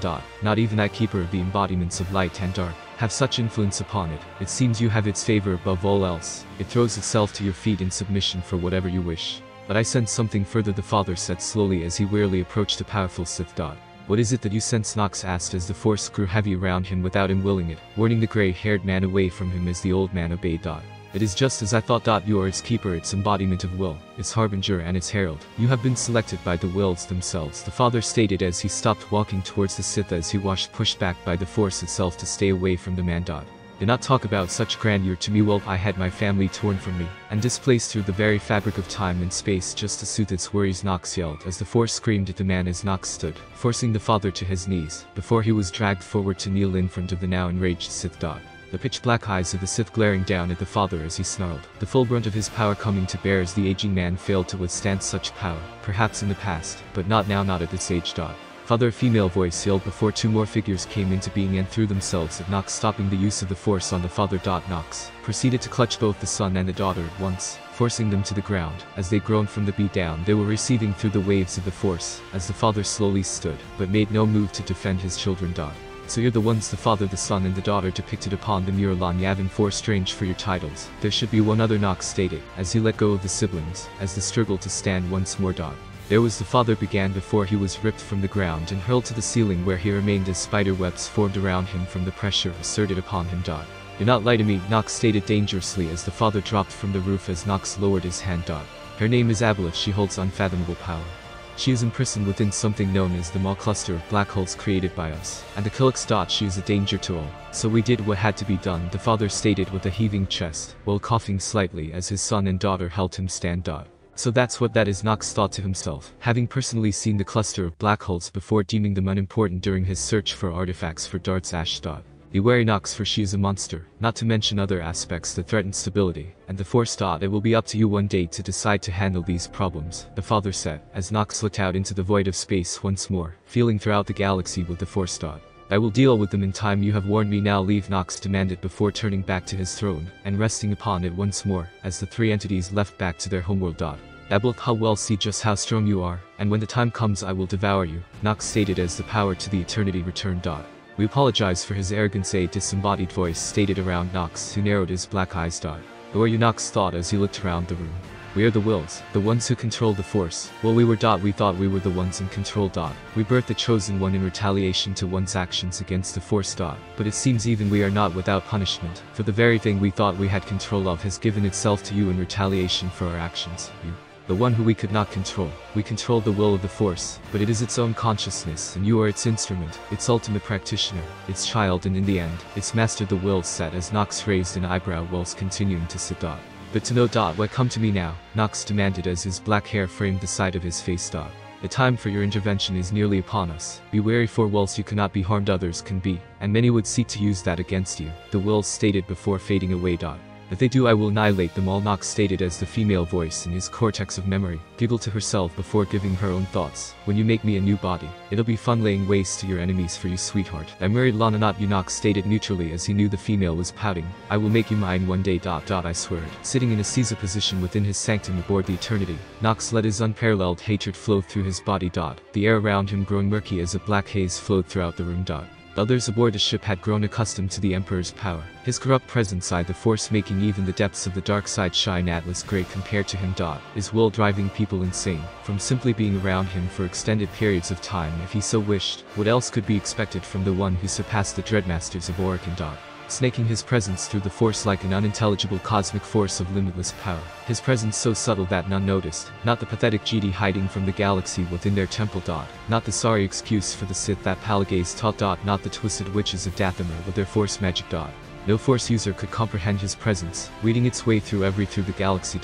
Feeling the theme itself latch onto his presence, the subconscious of the planet itself, releasing some basic form of happiness at connecting to him. The nexuses of Adesin and Zakul along with Corbin continuously feeding Force energy to him, making his already freakish Force power grow over time with no signs of stopping. Drawing his attention to the Maw black holes, feeling the single presence within its center. Abeloth, I bet you will be dealt with in time, but for now you serve no threat to me, so you shall be left alone, until I have the means to end your sorry existence. Nox slowly opened his eyes, as he gazed at two small pools of a black tar-like substance that writhed violently within itself, surrounding the ancient monolith like a moat. Snapping his head to the side in rage, Nox stood from his position and gazed towards the outer rim. Dathomir Mother Talzin Momumsko, the black and white-faced woman garbed in red flowing robes, glared into the green mist of the altar she used, her hatred having gotten the better of her whenever she thought of Darth Sidious, and how he had wronged her greatly. Glaring into the altar once more, Talzin felt the heavy presence of the dark side flood across the planet. Preparing her magics to strike against the one she felt. Sidious, how dare you peek into us? Smashing her own presence against the subtle one she felt, Talzin grinned with wicked glee as she felt it recoil at her attack. Sidious full, only for her eyes to whiten as the presence she realized had been spread, roared into a single focal point, her. Slamming into her like a capital ship upon a hut, forcing her to her knees, as it became hard for her to breathe. Gagging, as she was lifted off the ground before being slammed into the wall of her abode, cracking being heard as it started to break behind her. I see Yao, the darkest voice she had ever heard slithered into her mind as her eyes went wide as she gazed into the mid-distance with visions coming to her. A barren wasteland littered with corpses and shattered mountains, colossal ships ripped from the sky with their pieces littering the landscape. Men, women and children dead, their faces filled with absolute terror as a lone figure stood facing away from her, wearing black armor, while it slowly turned to face her. You cannot hide the figure turned to face her fully as everything but him vanished into darkness, the void eating at her entirely as many shadows visible even in the dark surrounded the man, having humanoid shape as hundreds of shades surrounded the man willingly before bursting into action, flying at her like bats out of heck. Only to reappear in her abode before dropped to the ground, gasping for breath as the presence slowly bled from the room, deciding to leave her alone after punishing her. Who was that? Talzin thought to herself as for the first time in a long time she felt utter terror. grinning to himself as the many converted entities within him resettled after they had attempted to strike down the witch who had attacked him. What is it? Scorpio Nox asked as he heard the female-like droid enter the room, the droid coming to terms with him always knowing who or what was around him. The Infinite Engine has once more grown. Once we arrived upon Ikath, it appears that the salvaged pieces of the Starforge reacted to its presence, and appear to have fused once more together. It does appear, however, it will take an unknown amount of time before it has repaired itself to any meaningful degree, Scorpio informed her lord, having found the Infinite Engine buried within the vaults of Drummond Cause, and deeming it too dangerous to be left unaccounted for. Disturbing but not unwelcome. Prepare for the Infinite Engine and all recovered pieces of the Starforge and any and all other recovered Rakuten technology to be transported to Nathema. Make sure to keep the Starforge pieces as far away from each other as possible, as it will seek to repair its damage. Once on Nathema, they will be encased and left within the vault. Each sections are to contain only one piece per room. The Skytroopers are to maintain a heavy vigilance and return them to their secure locations. Any pieces too large to be stored will be deconstructed into storable sizes. The Infinite Engine itself is to be secured within an empty room within the secondary vault, away from the Starforge pieces and holocrons at all times, locked down and its location wiped from all sources. But you and me, Nox ordered as he walked up to the droid, whose eyes shone as she communicated to the Gemini network to begin her task. Of course, my lord, it will be done within due time, Scorpio stated before prancing away and leaving the room. The Starforge, how bothersome, Nox stated as he thought about the self-repairing superconstruct. I won't let it fall into anyone else's hands. Bridge Commander, I want 4 contingents, unmanned apart from the Skytroopers and Gemini units to be sent to the Maw. Patrol it. I want nothing getting in or out. If anything does leave it, I want to know immediately, Nox ordered into his comm link. It will be done, my lord, Ryler stated as comms went dark once more. But I don't want her giving me any nasty surprises, Nox thought as he looked at Sildrog for a second, before turning on his heel and leaving the room, plans forming in his mind, countermeasures and the like coming into being before he stopped with a particularly risky but not unideal idea popped into his head, set a route for Nathema, and prepare a second jump to Corbin. Master, your plans are working out just fine, Kanya stated as she knelt within her quarters within Thief Palace.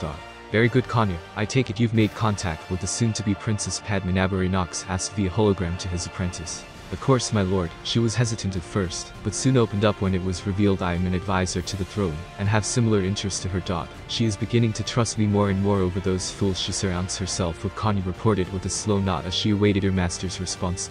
Very good, Kanya. You are excelling in your duty. Soon you will have her seeking you for guidance, rather than some stupid governor with a narrow-minded Minsa. Keep me updated, Nox stated before fading out with the hologram disengaging. I'll make you proud, Master. Kanya though before standing, taking the holodisk and leaving her room to rejoin the current queen. Corbin, holding a lockbox in his left hand and a holocron in his right with an urn with an unknown liquid slushing around within, Nox boarded the removal shuttle with several knights standing at attention as they left the hangar. You will all wait by the shuttle. Keep your wits with you. Corbin is a danger to all. It doesn't consider its own. I will return to you when my business is complete, Nox ordered as the artificial gravity of the shuttle assimilated to Corbin's gravity, while they flew towards several unmarked tombs. With sand being churned up and thrown outwards away from the shuttle, disembarking as he dropped from the shuttle, Nox made his way towards a dark cave entrance with no significant markings, slaying several core slugs that sprung from the ground to devour him. It appears that they've once more mutated from the energies released by the planet, Nox thought as he walked into the cave, disappearing from view from the knights who stood at their posts faithfully. Within the unmarked cave, making sure the seal was implicit upon the urn on his back, Nox dropped through a hole in the floor of the cave, a cavern opening below, with sharp stalactite formations in the roof, with the bottom filled with pitch black water, and a single island within the center of the cave. Impacting the water as his armor's filtration systems activated, Nox started swimming towards the island, activating his lightsaber within the water to shine through the black water. Reaching the scorched stone of the island, Nox gripped the stone as he hoisted himself onto the land, sighing as glass-like rock cracked beneath his feet, while he walked to the top of the small island. A single sarcophagus lay atop a stone altar, the glass-like stone creating step-like protrusions, as Nox came to look down at it.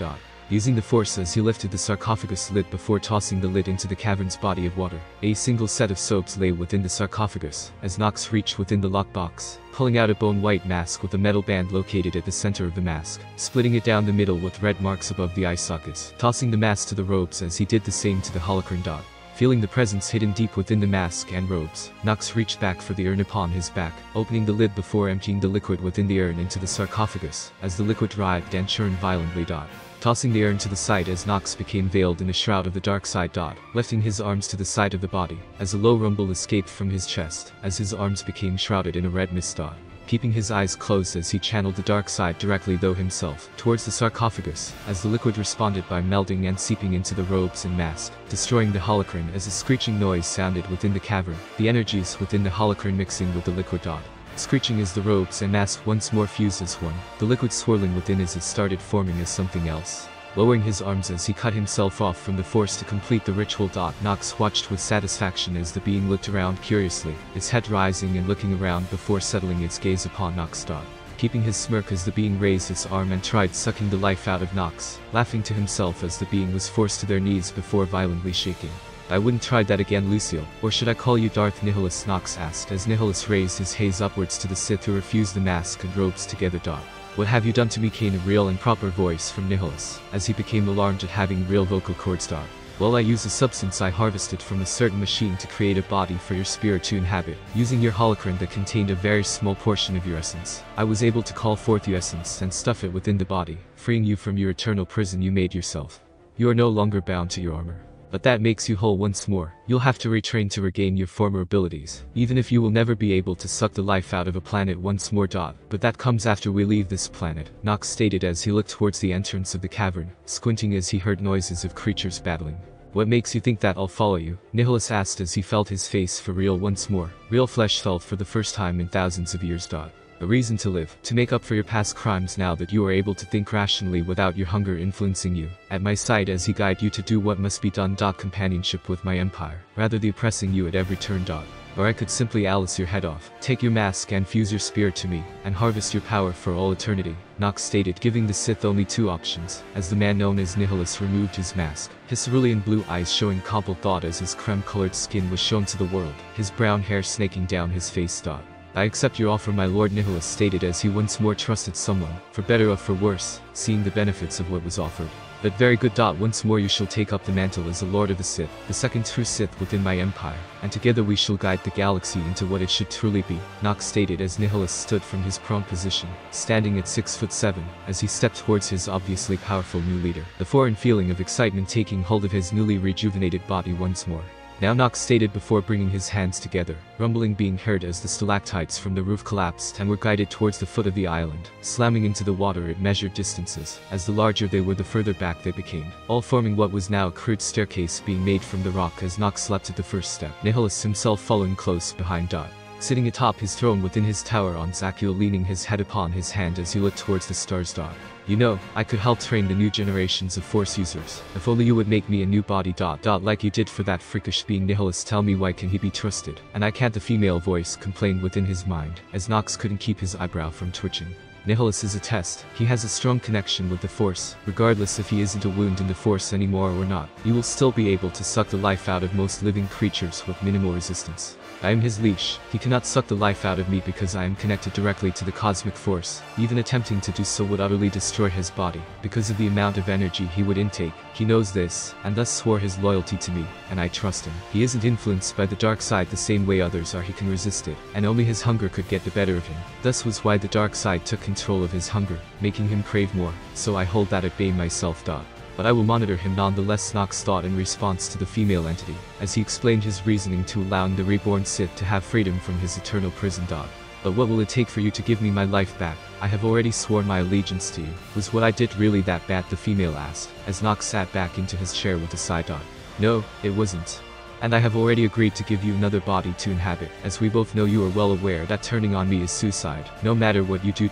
We just have to perform a ritual or two similar to what I did to Nihilus. But I need you to be patient, Nox responded as the female seemed to be content. If I do, I expect you not to come onto me whilst I sleep. No promises there, sweetheart, the female responded as Nox's eyebrows twitched once more.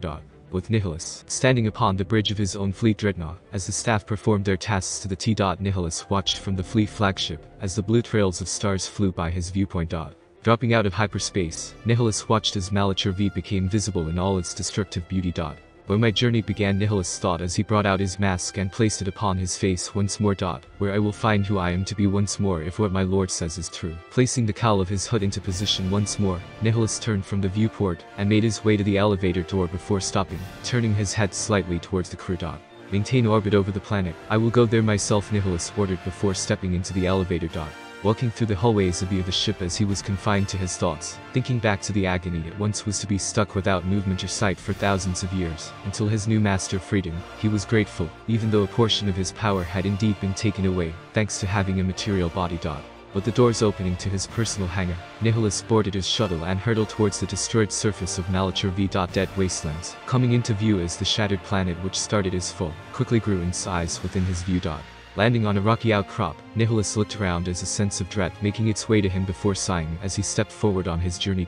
With Nox staring down at the plaque in front of him, Nox input a new name within the deceased registrar, after having found another corpse of one of his followers.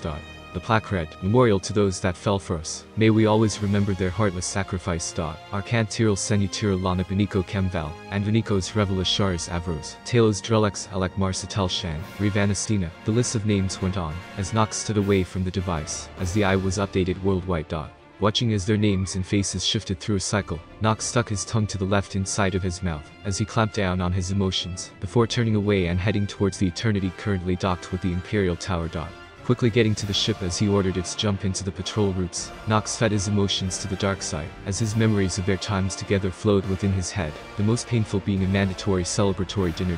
Flashback, and here we were, back to back on the Worlder Terrace, bugs crawling out of the swamps as he dodged fire from raiders, my blasters drawn as he ignited his lightsaber, and pow, we went after him, and Venikos drunkenly recalled one of the many battles he had alongside Nox. Nox sitting in the corner booth with Lana resting her head against his shoulder as she let out a breath with a small smile upon her face. That reminds me of one of my own travels with my love vet here, when we traveled the marshes of Drummond Cause and broke into an enemy's stronghold to slay one of my master's enemies, a pureblood named Teleriel, also known as the Emperor's Wrath, before everything went downhill, said with a large smile upon his face as his wife vet laughed at how she had scrapped a bunch of droids that nearly shot him in the back of the head, leaning against his large frame, as he embraced her. Shave Isla stood with Torian Cantor and many other Mandalorians, as they mingled with the Alliance members. Cypher 9 herself betting against a man with a large brimmed hat, according to her scoundrel having made bets against her for her ship. The Bacenther laughed heartedly with Tiffin's hero, along with several other GD that had joined. Commander Pierce himself stood glaring at a stuck-up trooper that had destroyed a traitorous squad, as they listed off achievements to one-up each other. But not once did Nox move from his position, as he felt the life force growing inside Lana, her being pregnant, as he smiled to himself, vowing to be a better father than his own parents who sold him into slavery were. Flashback end. As he remembered what he felt, Nox couldn't hold in the utter hatred he felt for those who had taken all that away from him, as he roared and smashed his head into the wall 3 times in a row, before reclamping his emotions, as his pitch-black eyes released tears at the thought of his unborn child, unsealing his mask before placing it atop the bench next to his bed. Nox walked over to the water basin before splashing his face. "I rise from the wreckage you left behind," Nox said to himself quietly. With Nicholas standing at the center of a decayed field, Nicholas looked over the landscape to which he lost his lover, siblings and comrades to. Stealing his resolve as he started walking once more, abandoning his speeder as he crushed dirt underfoot, his black boots crushing rock to dust without effort as memories flashed within his mind. Come a faint whisper in the wind spoke to Nicholas through his cowl as he looked across the barren wasteland before continuing through the outcrop of rocks with a purposeful stride. Standing atop a overhanging rock formation, Nicholas looked at what remained of an ancient battlefield. Tears running down his face as he snarled, memories of comrades flashing across his vision. "Come my love, we make our last stand here." A brown-haired woman with fair skin and ancient armor stated slowly as her eyes hung low, a resigned look as she drew Lucille into a hug, tears running down their faces, as their comrades drew their blasters and lightsabers to fight their enemies. "The first taste I ever truly had of the dark side," Lucille thought to himself as he remembered how he drew into his rage after watching his lover being blasted with rockets. Terrace Academy DPTHS. Striding through the halls with memories of his past sins, Nicholas walked through the dark grey hallways, dim red lights from the walls, roof and floor glistening against his pitch-black robes. Stepping over and bypassing rubble without too much thought as he kept his eyes low, his thoughts plaguing his mind as he came to the first junction within the temple. "Please keep going for me, I love you. We just got word back we aren't getting reinforcements. The general is late. Commander Mitra has given orders to activate the mass shadow generator. We aren't escaping. May the force be with us." Glaring as his cerulean blue eyes lost their color before flashing golden yellow, his face twisting with anger as he released a low growl, his footsteps echoing in the hallways as he came to the final junction in the hallways and entered the biggest room in the complex.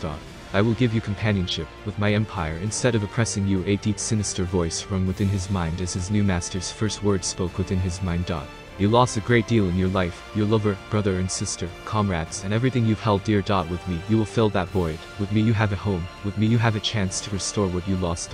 It will be up to you to protect that chance or lose it. A haze surrounded Nihilus's head, as the light around him dimmed without his notice, whilst dark mist seeped within his mask and into his body. Whispers and foreign thoughts entering his mind and subconscious.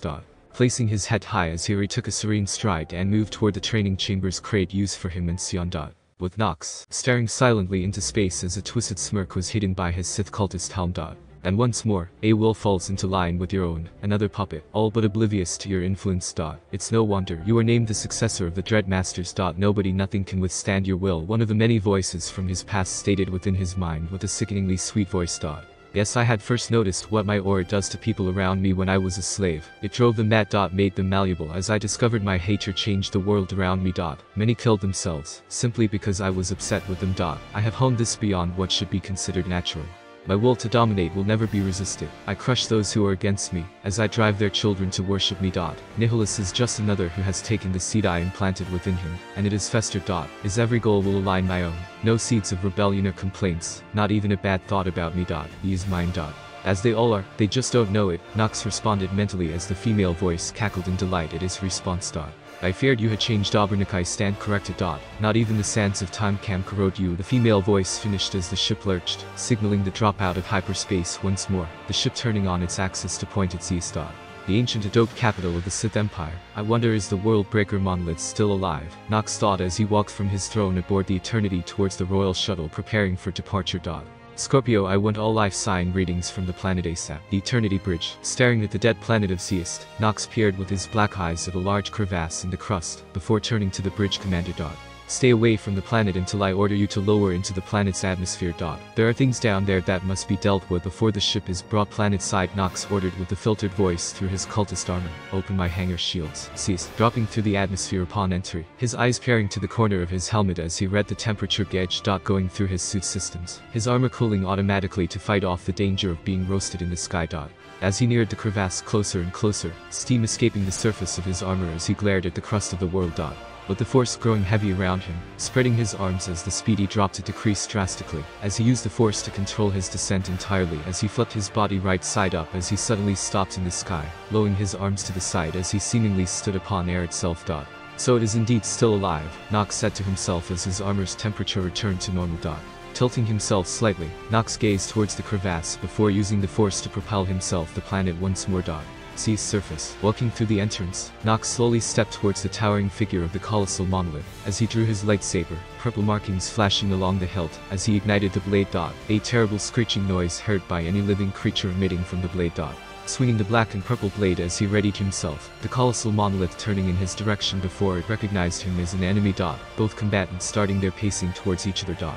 Nox's feet picking up their pace as he applied several force abilities to himself and his environment. With his feet becoming a blur to the monolith, slowly followed by the rest of his body, the monolith swept its colossal arm around to mutilate Nox.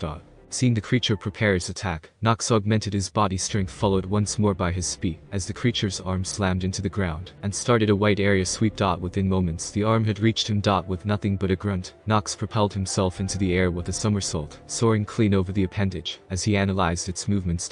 Now being upside down, Nox used his left hand and made a grabbing gesture, before swiping said appendage at the monolith. Loud crunching being heard as the nearby wall of the crevasse was dislodged from the wall and propelled into the side of the creature, causing it to stumble as Nox landed behind it. Resuming his run at the colossal monolith, throwing his lightsaber at the creature's head high above him. Nox used a two-handed force blast, and propelled it at the creature's abdomen, slamming into the creature, as it let out a roar of fury, the lightsaber then slashing against its forehead, absorbing a portion of its life force before cycling back to its wielder. The glowing scar being left in its hide as Nox caught his blade and continued his fight with the now ancient creature. Bearing its right foot high into the air, rock crumbing from its toes as they fell from it, the creature's Enzo looked doing little to phase Nox, as the creature attempted to stamp him into pace.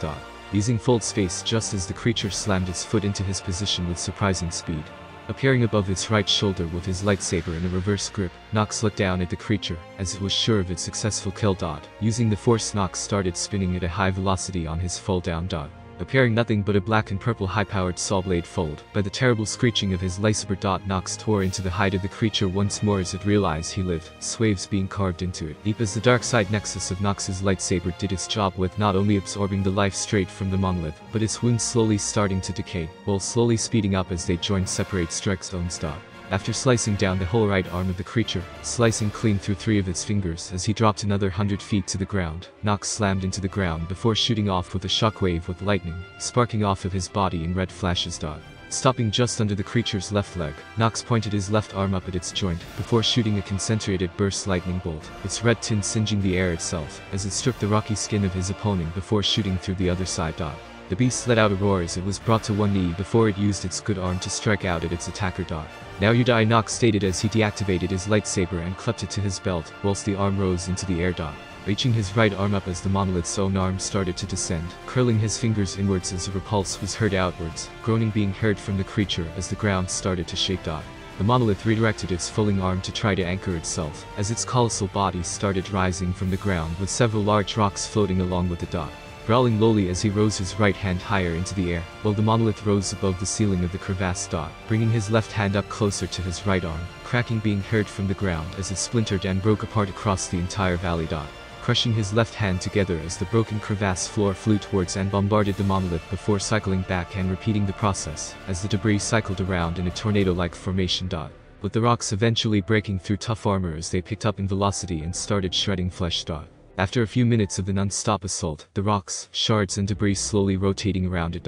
Motioning his right arm to the ground in a pointing gesture, the monolith was slammed into the ground from hundreds of feet in the sky, before Nox did the same with his left hand. Watching as the colossal rocks pelted the creature, burying it under the rubble before he raised his hands to the remaining ceiling of the crevasse, before swinging his hands towards the buried creature as the ceiling collapsed, flying at the monolith before skewering it with the serrated edges of the ceiling. Looking towards the still pile of rubble, Nox turned away from the pile before heading through the entrance of the crevasse. Upon exiting the battlefield, Nox absent-mindedly brought his fist together once as the ground shook, the massive crater-like crevasse collapsing into itself as Nox brought his hand to the side of his head and activated the comm system in his helmet. Send down ship D-7713, 7714 and 7715, Nox ordered as several ships lowered into the atmosphere. Deploy all Sky Trooper units, construction crews and all Knights. Seized is ours. Prepare a construction of the capital city, and procure a Titan-class transport cage for a deceased specimen, Nox ordered as he walked slowly towards the ancient decaying city. With Nihilus Orkin, with yellow eyes glaring into space as the frigate lurched and dropped out of hyperspace, Nihilus looked at the planet below him with a barely hidden sneer. These pathetic creatures defy us. Master wants the dread fortresses once more leave no survivors. Nihilus ordered 8 fleet vessels move towards the planet's atmosphere. Prepare for orbital bombardment. Specific targets have been highlighted. The fortresses and the islands they are on are to be left alone. Begin. Nihilus watched as the fleet vessels launched everything they had at the planet's surface. Recoil from turrets heard as the skies of the planet lit up like fireworks. Torpedoes launched from the vessels leaving holes in the clouds. All the while, Nihilus watched through his skull-like mask with a blank face. Deploy all drop pods of Sky Trooper units. Each night contingent upon ships will take a fortress each. We deploy with haste, Nihilus ordered as the orbital bombardment came to a halt, and his men went to perform their duties. Ceased. With heels crunching stone and clanking against steel, Nox walked through the destroyed hallways of an annoyingly long vault passageway, which had been rotting for thousands of years. Feeling through the force as he walked towards his goal, Nox took a breath of air as a smile came to his face. Taking the next right before coming to a doorway which hadn't been opened since the time of the Sith Emperor. Found you, my sweets, Nox said to Himmelf as he reached out towards the decaying vault door with the force, and with a flick of his wrist toward the door from its holding to reveal what was within. A dimly lit room running off of its own power supply, lit with a series of dim red lights with vents and safety glass, separating the entrance from what it held. And on the other side of the glass, encased in tubes of airtight glass, were the 9 seeds of rage Asina had attempted to secretly hide. Sweeping his hand in an arc, Nox watched with satisfaction as the glass keeping him from his rightful property was blown apart with a shockwave from the force, leaving only the seeds unharmed as the room shook and the walls cracked under the pressure of the crumbled building atop of the room. Reaching out with his hand to the remaining seeds of rage, Nox curled his fingers around the base of the closest one, as the rest took to hovering around him in an ellipse-like formation. You will not remain here, my little toys. Asina thought she could hide these from me, with the help of the pathetic ex-Emperor's wrath. How wrong they were, Nox thought as several Skytrooper units walked in, each carrying rather sturdy-looking cases with a unique design. Black cases with thick glass with metal claws, used to keep the seeds in place. You are to store them in my personal vault aboard the Eternity in my room. Failure is not an option, Nox ordered, as he watched the seeds hover within their specially designed cases, as the Sky Troopers acknowledged his orders and went about their duty. Placing the seed he himself was holding into his containment carrier, Nox gave it to a black-colored Sky Trooper unit, as it saluted and monitored the other units, as they made haste towards the Eternity in orbit.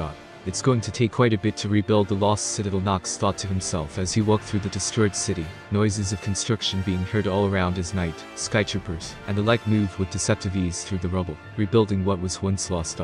Closing his eyes as he felt everything around him, Nox waited, felt the seed's location emanating from his personal vault aboard the Eternity, along with the humongous transport carrying the colossal monolith within it as it flew skywards.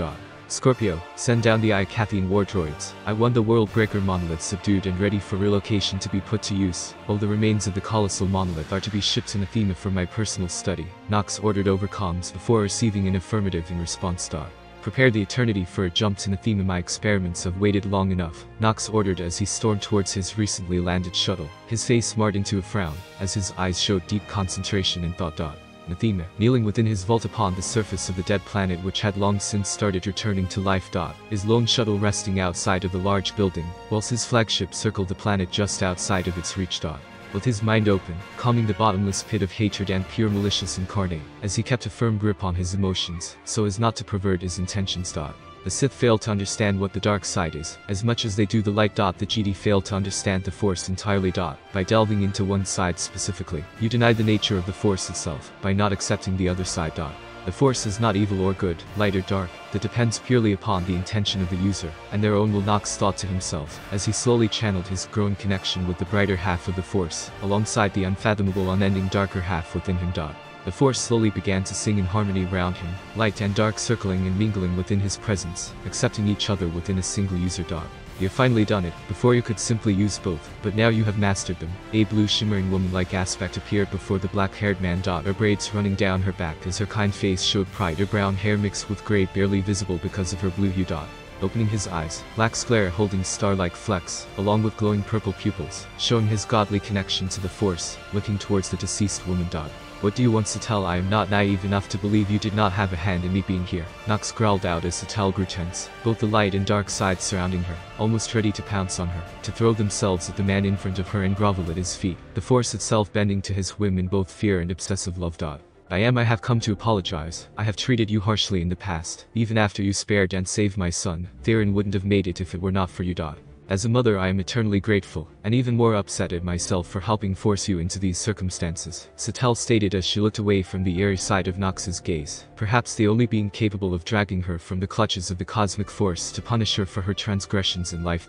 Sit, Nox commanded as the silently obeyed, moving into the meditative position as Nox dragged them both into his cortex of memory. Tell me, Satel, what do you know about the origins of the Force? Nox stated as he looked at the endless abyss within him with Satel standing next to him. Naboo Theed, coming out of her meditation, Kanya stopped pacing as the yellow of her eyes slowly receded into their natural sky blue color. Making sure her orange clothes were fit before slowly heading to the Queen of Naboo. Masking her presence as she felt the two Jedi on the planet board the Trade Federation ship. Looking to the corner of the room, Kanya motioned towards the corner. HK Master should know about this. The Trade Federation has began its moves, Kanya relayed as she left the room, a small drone-like machine detaching from the wall, and heading towards the spaceport to rejoin with its chassis. Athena Nox cortex of memory. I do not pretend to know its mysteries. I only do as a guide, Satel stated firmly. Let me teach you then, Nox stated as he floated off of the rocks and sat within the throne inside his cortex. It all started with the Supreme Maker, knows for some reason by droids as the Maker, but the Sunsays call him the Giver. The Supreme Maker created beings known as the Eons, and the Universe, but also set in motion what is now known as the Force, giving but a few rules to the Eons. The Maker has had next to no interaction with us apart from the Force itself, Nox stated as a glowing sphere changing color appeared in the distance before it slowly rose. These eons, the Bedlam spirits, the wills, everything came from what is known as the Maker. I would not have known this had I not encountered the creature known as the World Razor, which I had found imprisoned on Belsavis after a Republic strike team re-imprisoned it. It was something which terrified me to no end. I admit the creature is powerful enough to take on the Rakata on its own, so I left it be in its prison. I have reason to believe it and not the only threat out there, and the others aren't so locked away, Nox stated as a memory of its prison appeared in his mind, startling the ghost of Satel, as she warily looked towards Nox.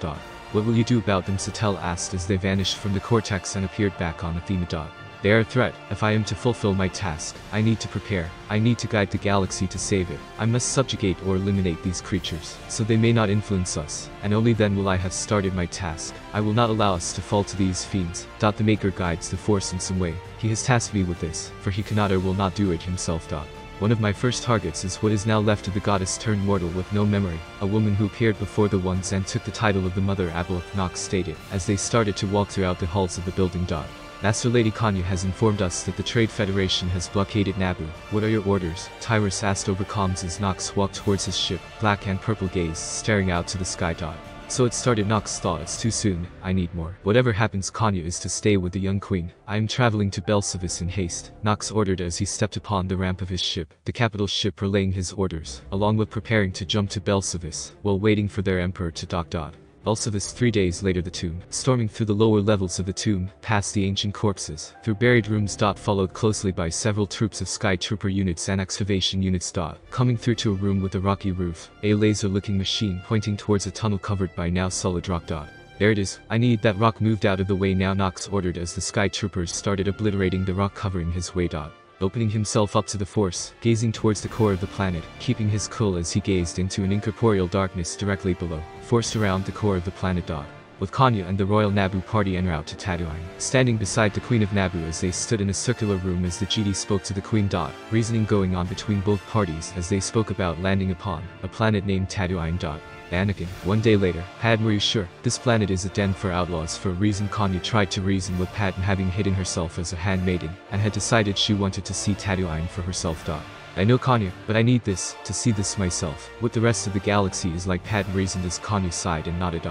Very well, but I'm coming with you, Kanya stated as they made their way towards the change rooms. Kanya. Padme began only to be silenced by Kanya, who smiled. I know a fair bit about Tatooine from my travels. I can help, Kanya reasoned as Padme slowly started to smile. Belsavis, the way has been cleared, my lord. A black and gold unit, relayed as the last of the rock had been melted away. Sighing to himself as a cool darkness rose from the tunnel which delved deep into the planet's crust. We go down, Nox ordered as the black unit along with the rest of the units slept down the shaft. Waiting a few moments to calm his breathing before activating the enhanced vision of his mask before he himself walked forward, dropping feet first into the black shaft. The prison core, dropping through the crust as he gazed towards the metal floor far below, magma falls dropping beside him as he gazed towards what he knew to be the entrance to the cell. Smashing into the ground feet first, Nox slowly rose from a crouched position as he let the force devour his fear. Rising to his feet, walking forward towards a giant gate, the sky troopers themselves stood sentry waiting for their emperor. This is it, if I die here, we're doomed. Reaching forward and twisting his hands as the gates flashed on and off before they shut off, revealing the way towards the core of the planet. Motioning forwards as he marched forward with the skytroopers, his Sith cultist armor heating up slightly before cooling itself. Marching for what seemed like half an hour before they arrived at the center of the core. Gazing up at what he correctly assumed to be the creature's containment cell, an incorporeal mass shifting slowly as Nox stepped closer. Snapping his fingers to alert the creature of his presence as he felt it stir awake within the force. Atladjareth, are you awake? Nox asked as he felt its attention upon himself. Who are you? Its voice slithered throughout the cell as the incarnation of rage slowly awoke. I am Darth Nox, Emperor of the Eternal Throne, heir of Tulak Horde and Aloysius Kalak, the chosen by the Supreme Maker himself, stated Nox, as the creature growled at his final title, and its rage became known to the world around as it lashed at his cell. They dare speak the thing's name like it, and its creations are some proud achievement, the creature roared as it drew upon the dark side more and more, as it attempted to break its confines.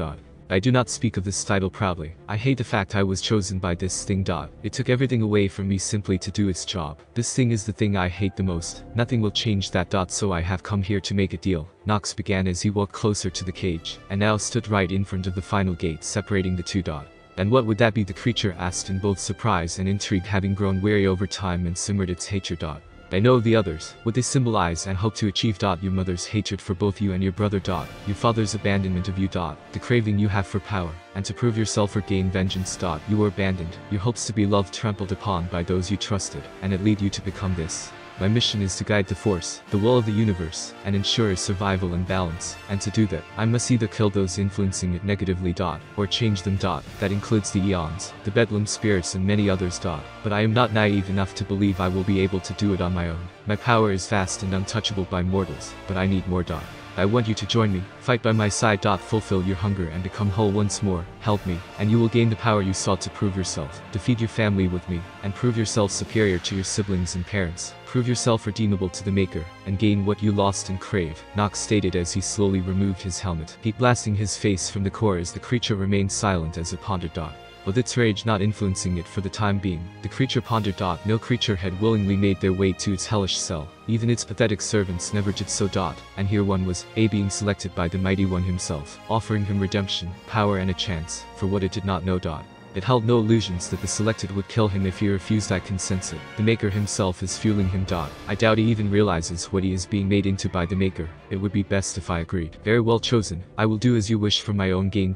They will pay for what they have done to me, and being alongside you will give me such satisfaction. Open the gate. We will fight side to side, Athlagareth stated as Nox sensed no deception from the entity. Sighing as he looked at the black and gold hulking Skytrooper unit, nodding to it as the other units moved to the many Rakuten consoles, before they used Scorpio's subroutines to break through the firewalls, and start shutting down the central cell. Watching as the orange gates fluttered and shut off, Nox stepped into the creature's cell as it hovered in front of him. With the black and gold walking forwards and kneeling as red runes as it suddenly lost power.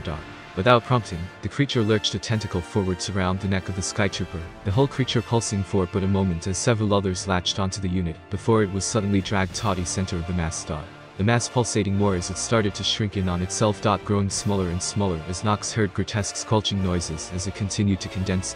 After minutes of those process, the creature had finished converting, the heavy Skytrooper unit being unrecognizable entirely. A nude unidentifiable humanoid creature stood before him. 7 feet tall, with serrated teeth and gumless lips, 6 black and red eyes opening. 6 horns located atop of its head, with 2 more jutting out of the bottom of its shin.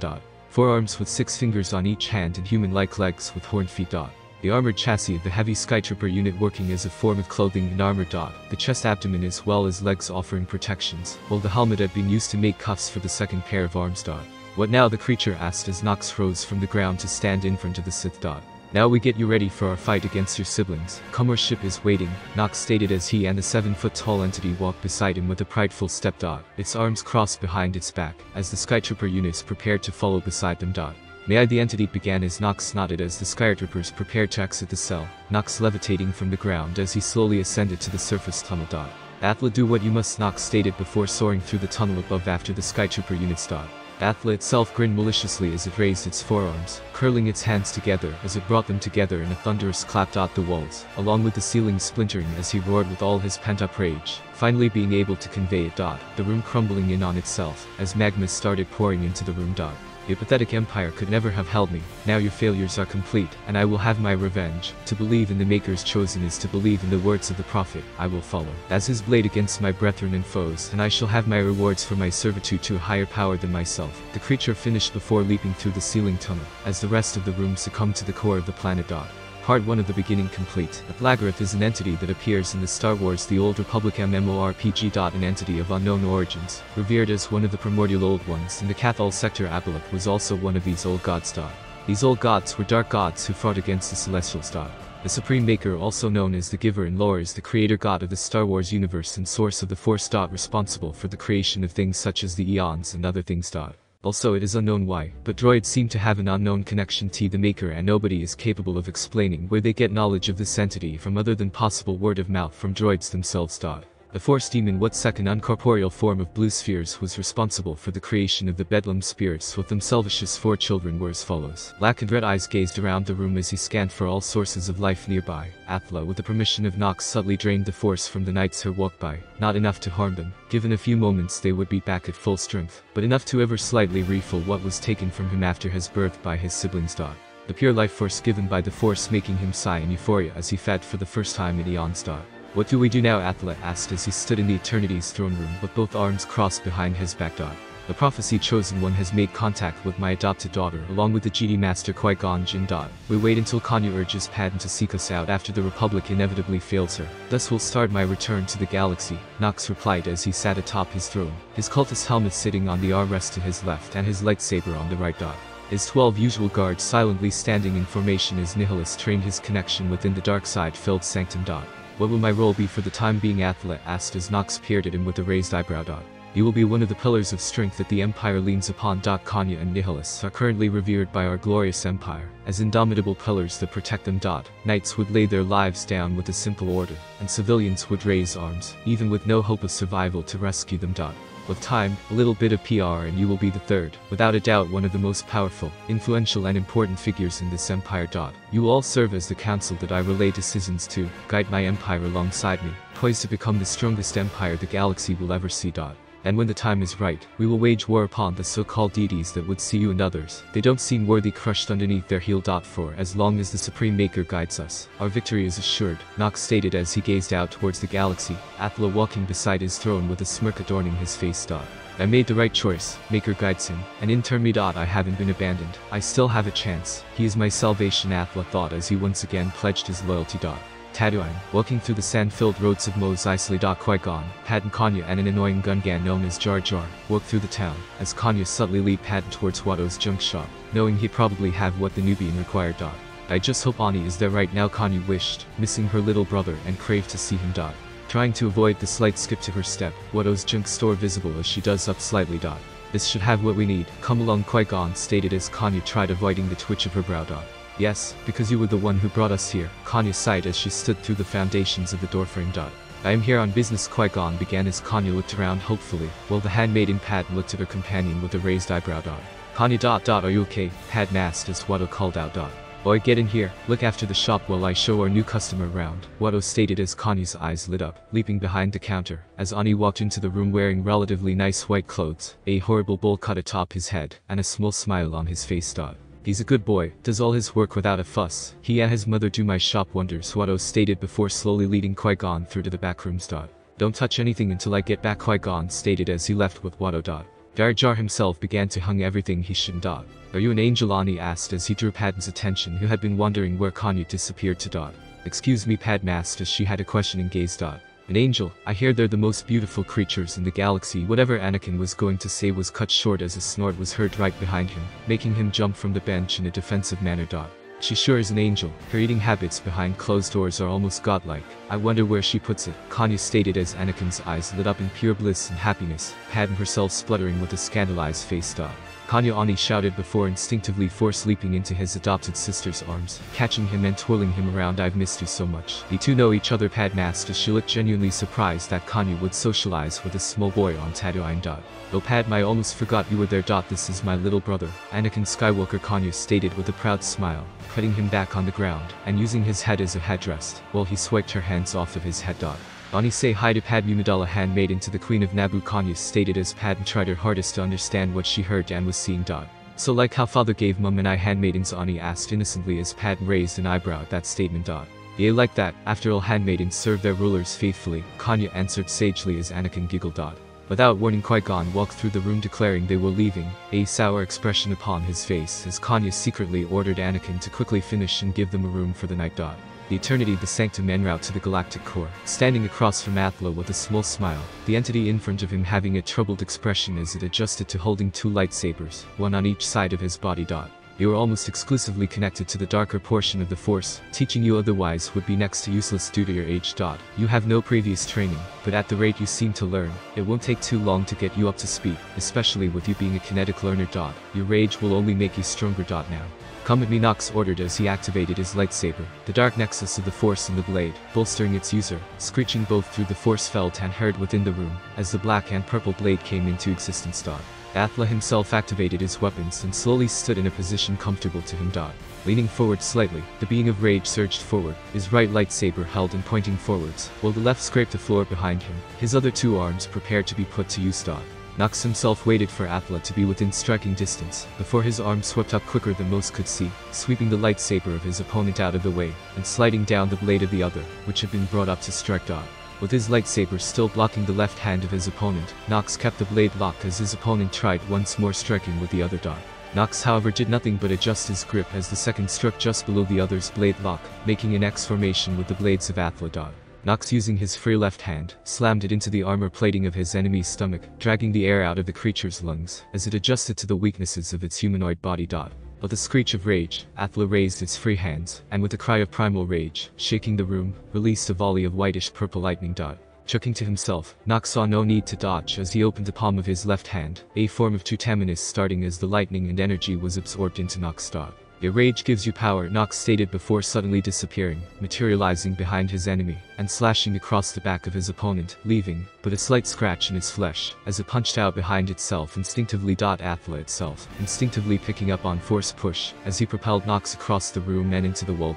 But let it teach you, the knowledge buried within your flesh serves you well. Let's take this up a notch, Nox stated as he tore off his helmet, laughing like a madman as his presence in the force roared to life, slamming into the room with unparalleled force, as he leapt at Atla.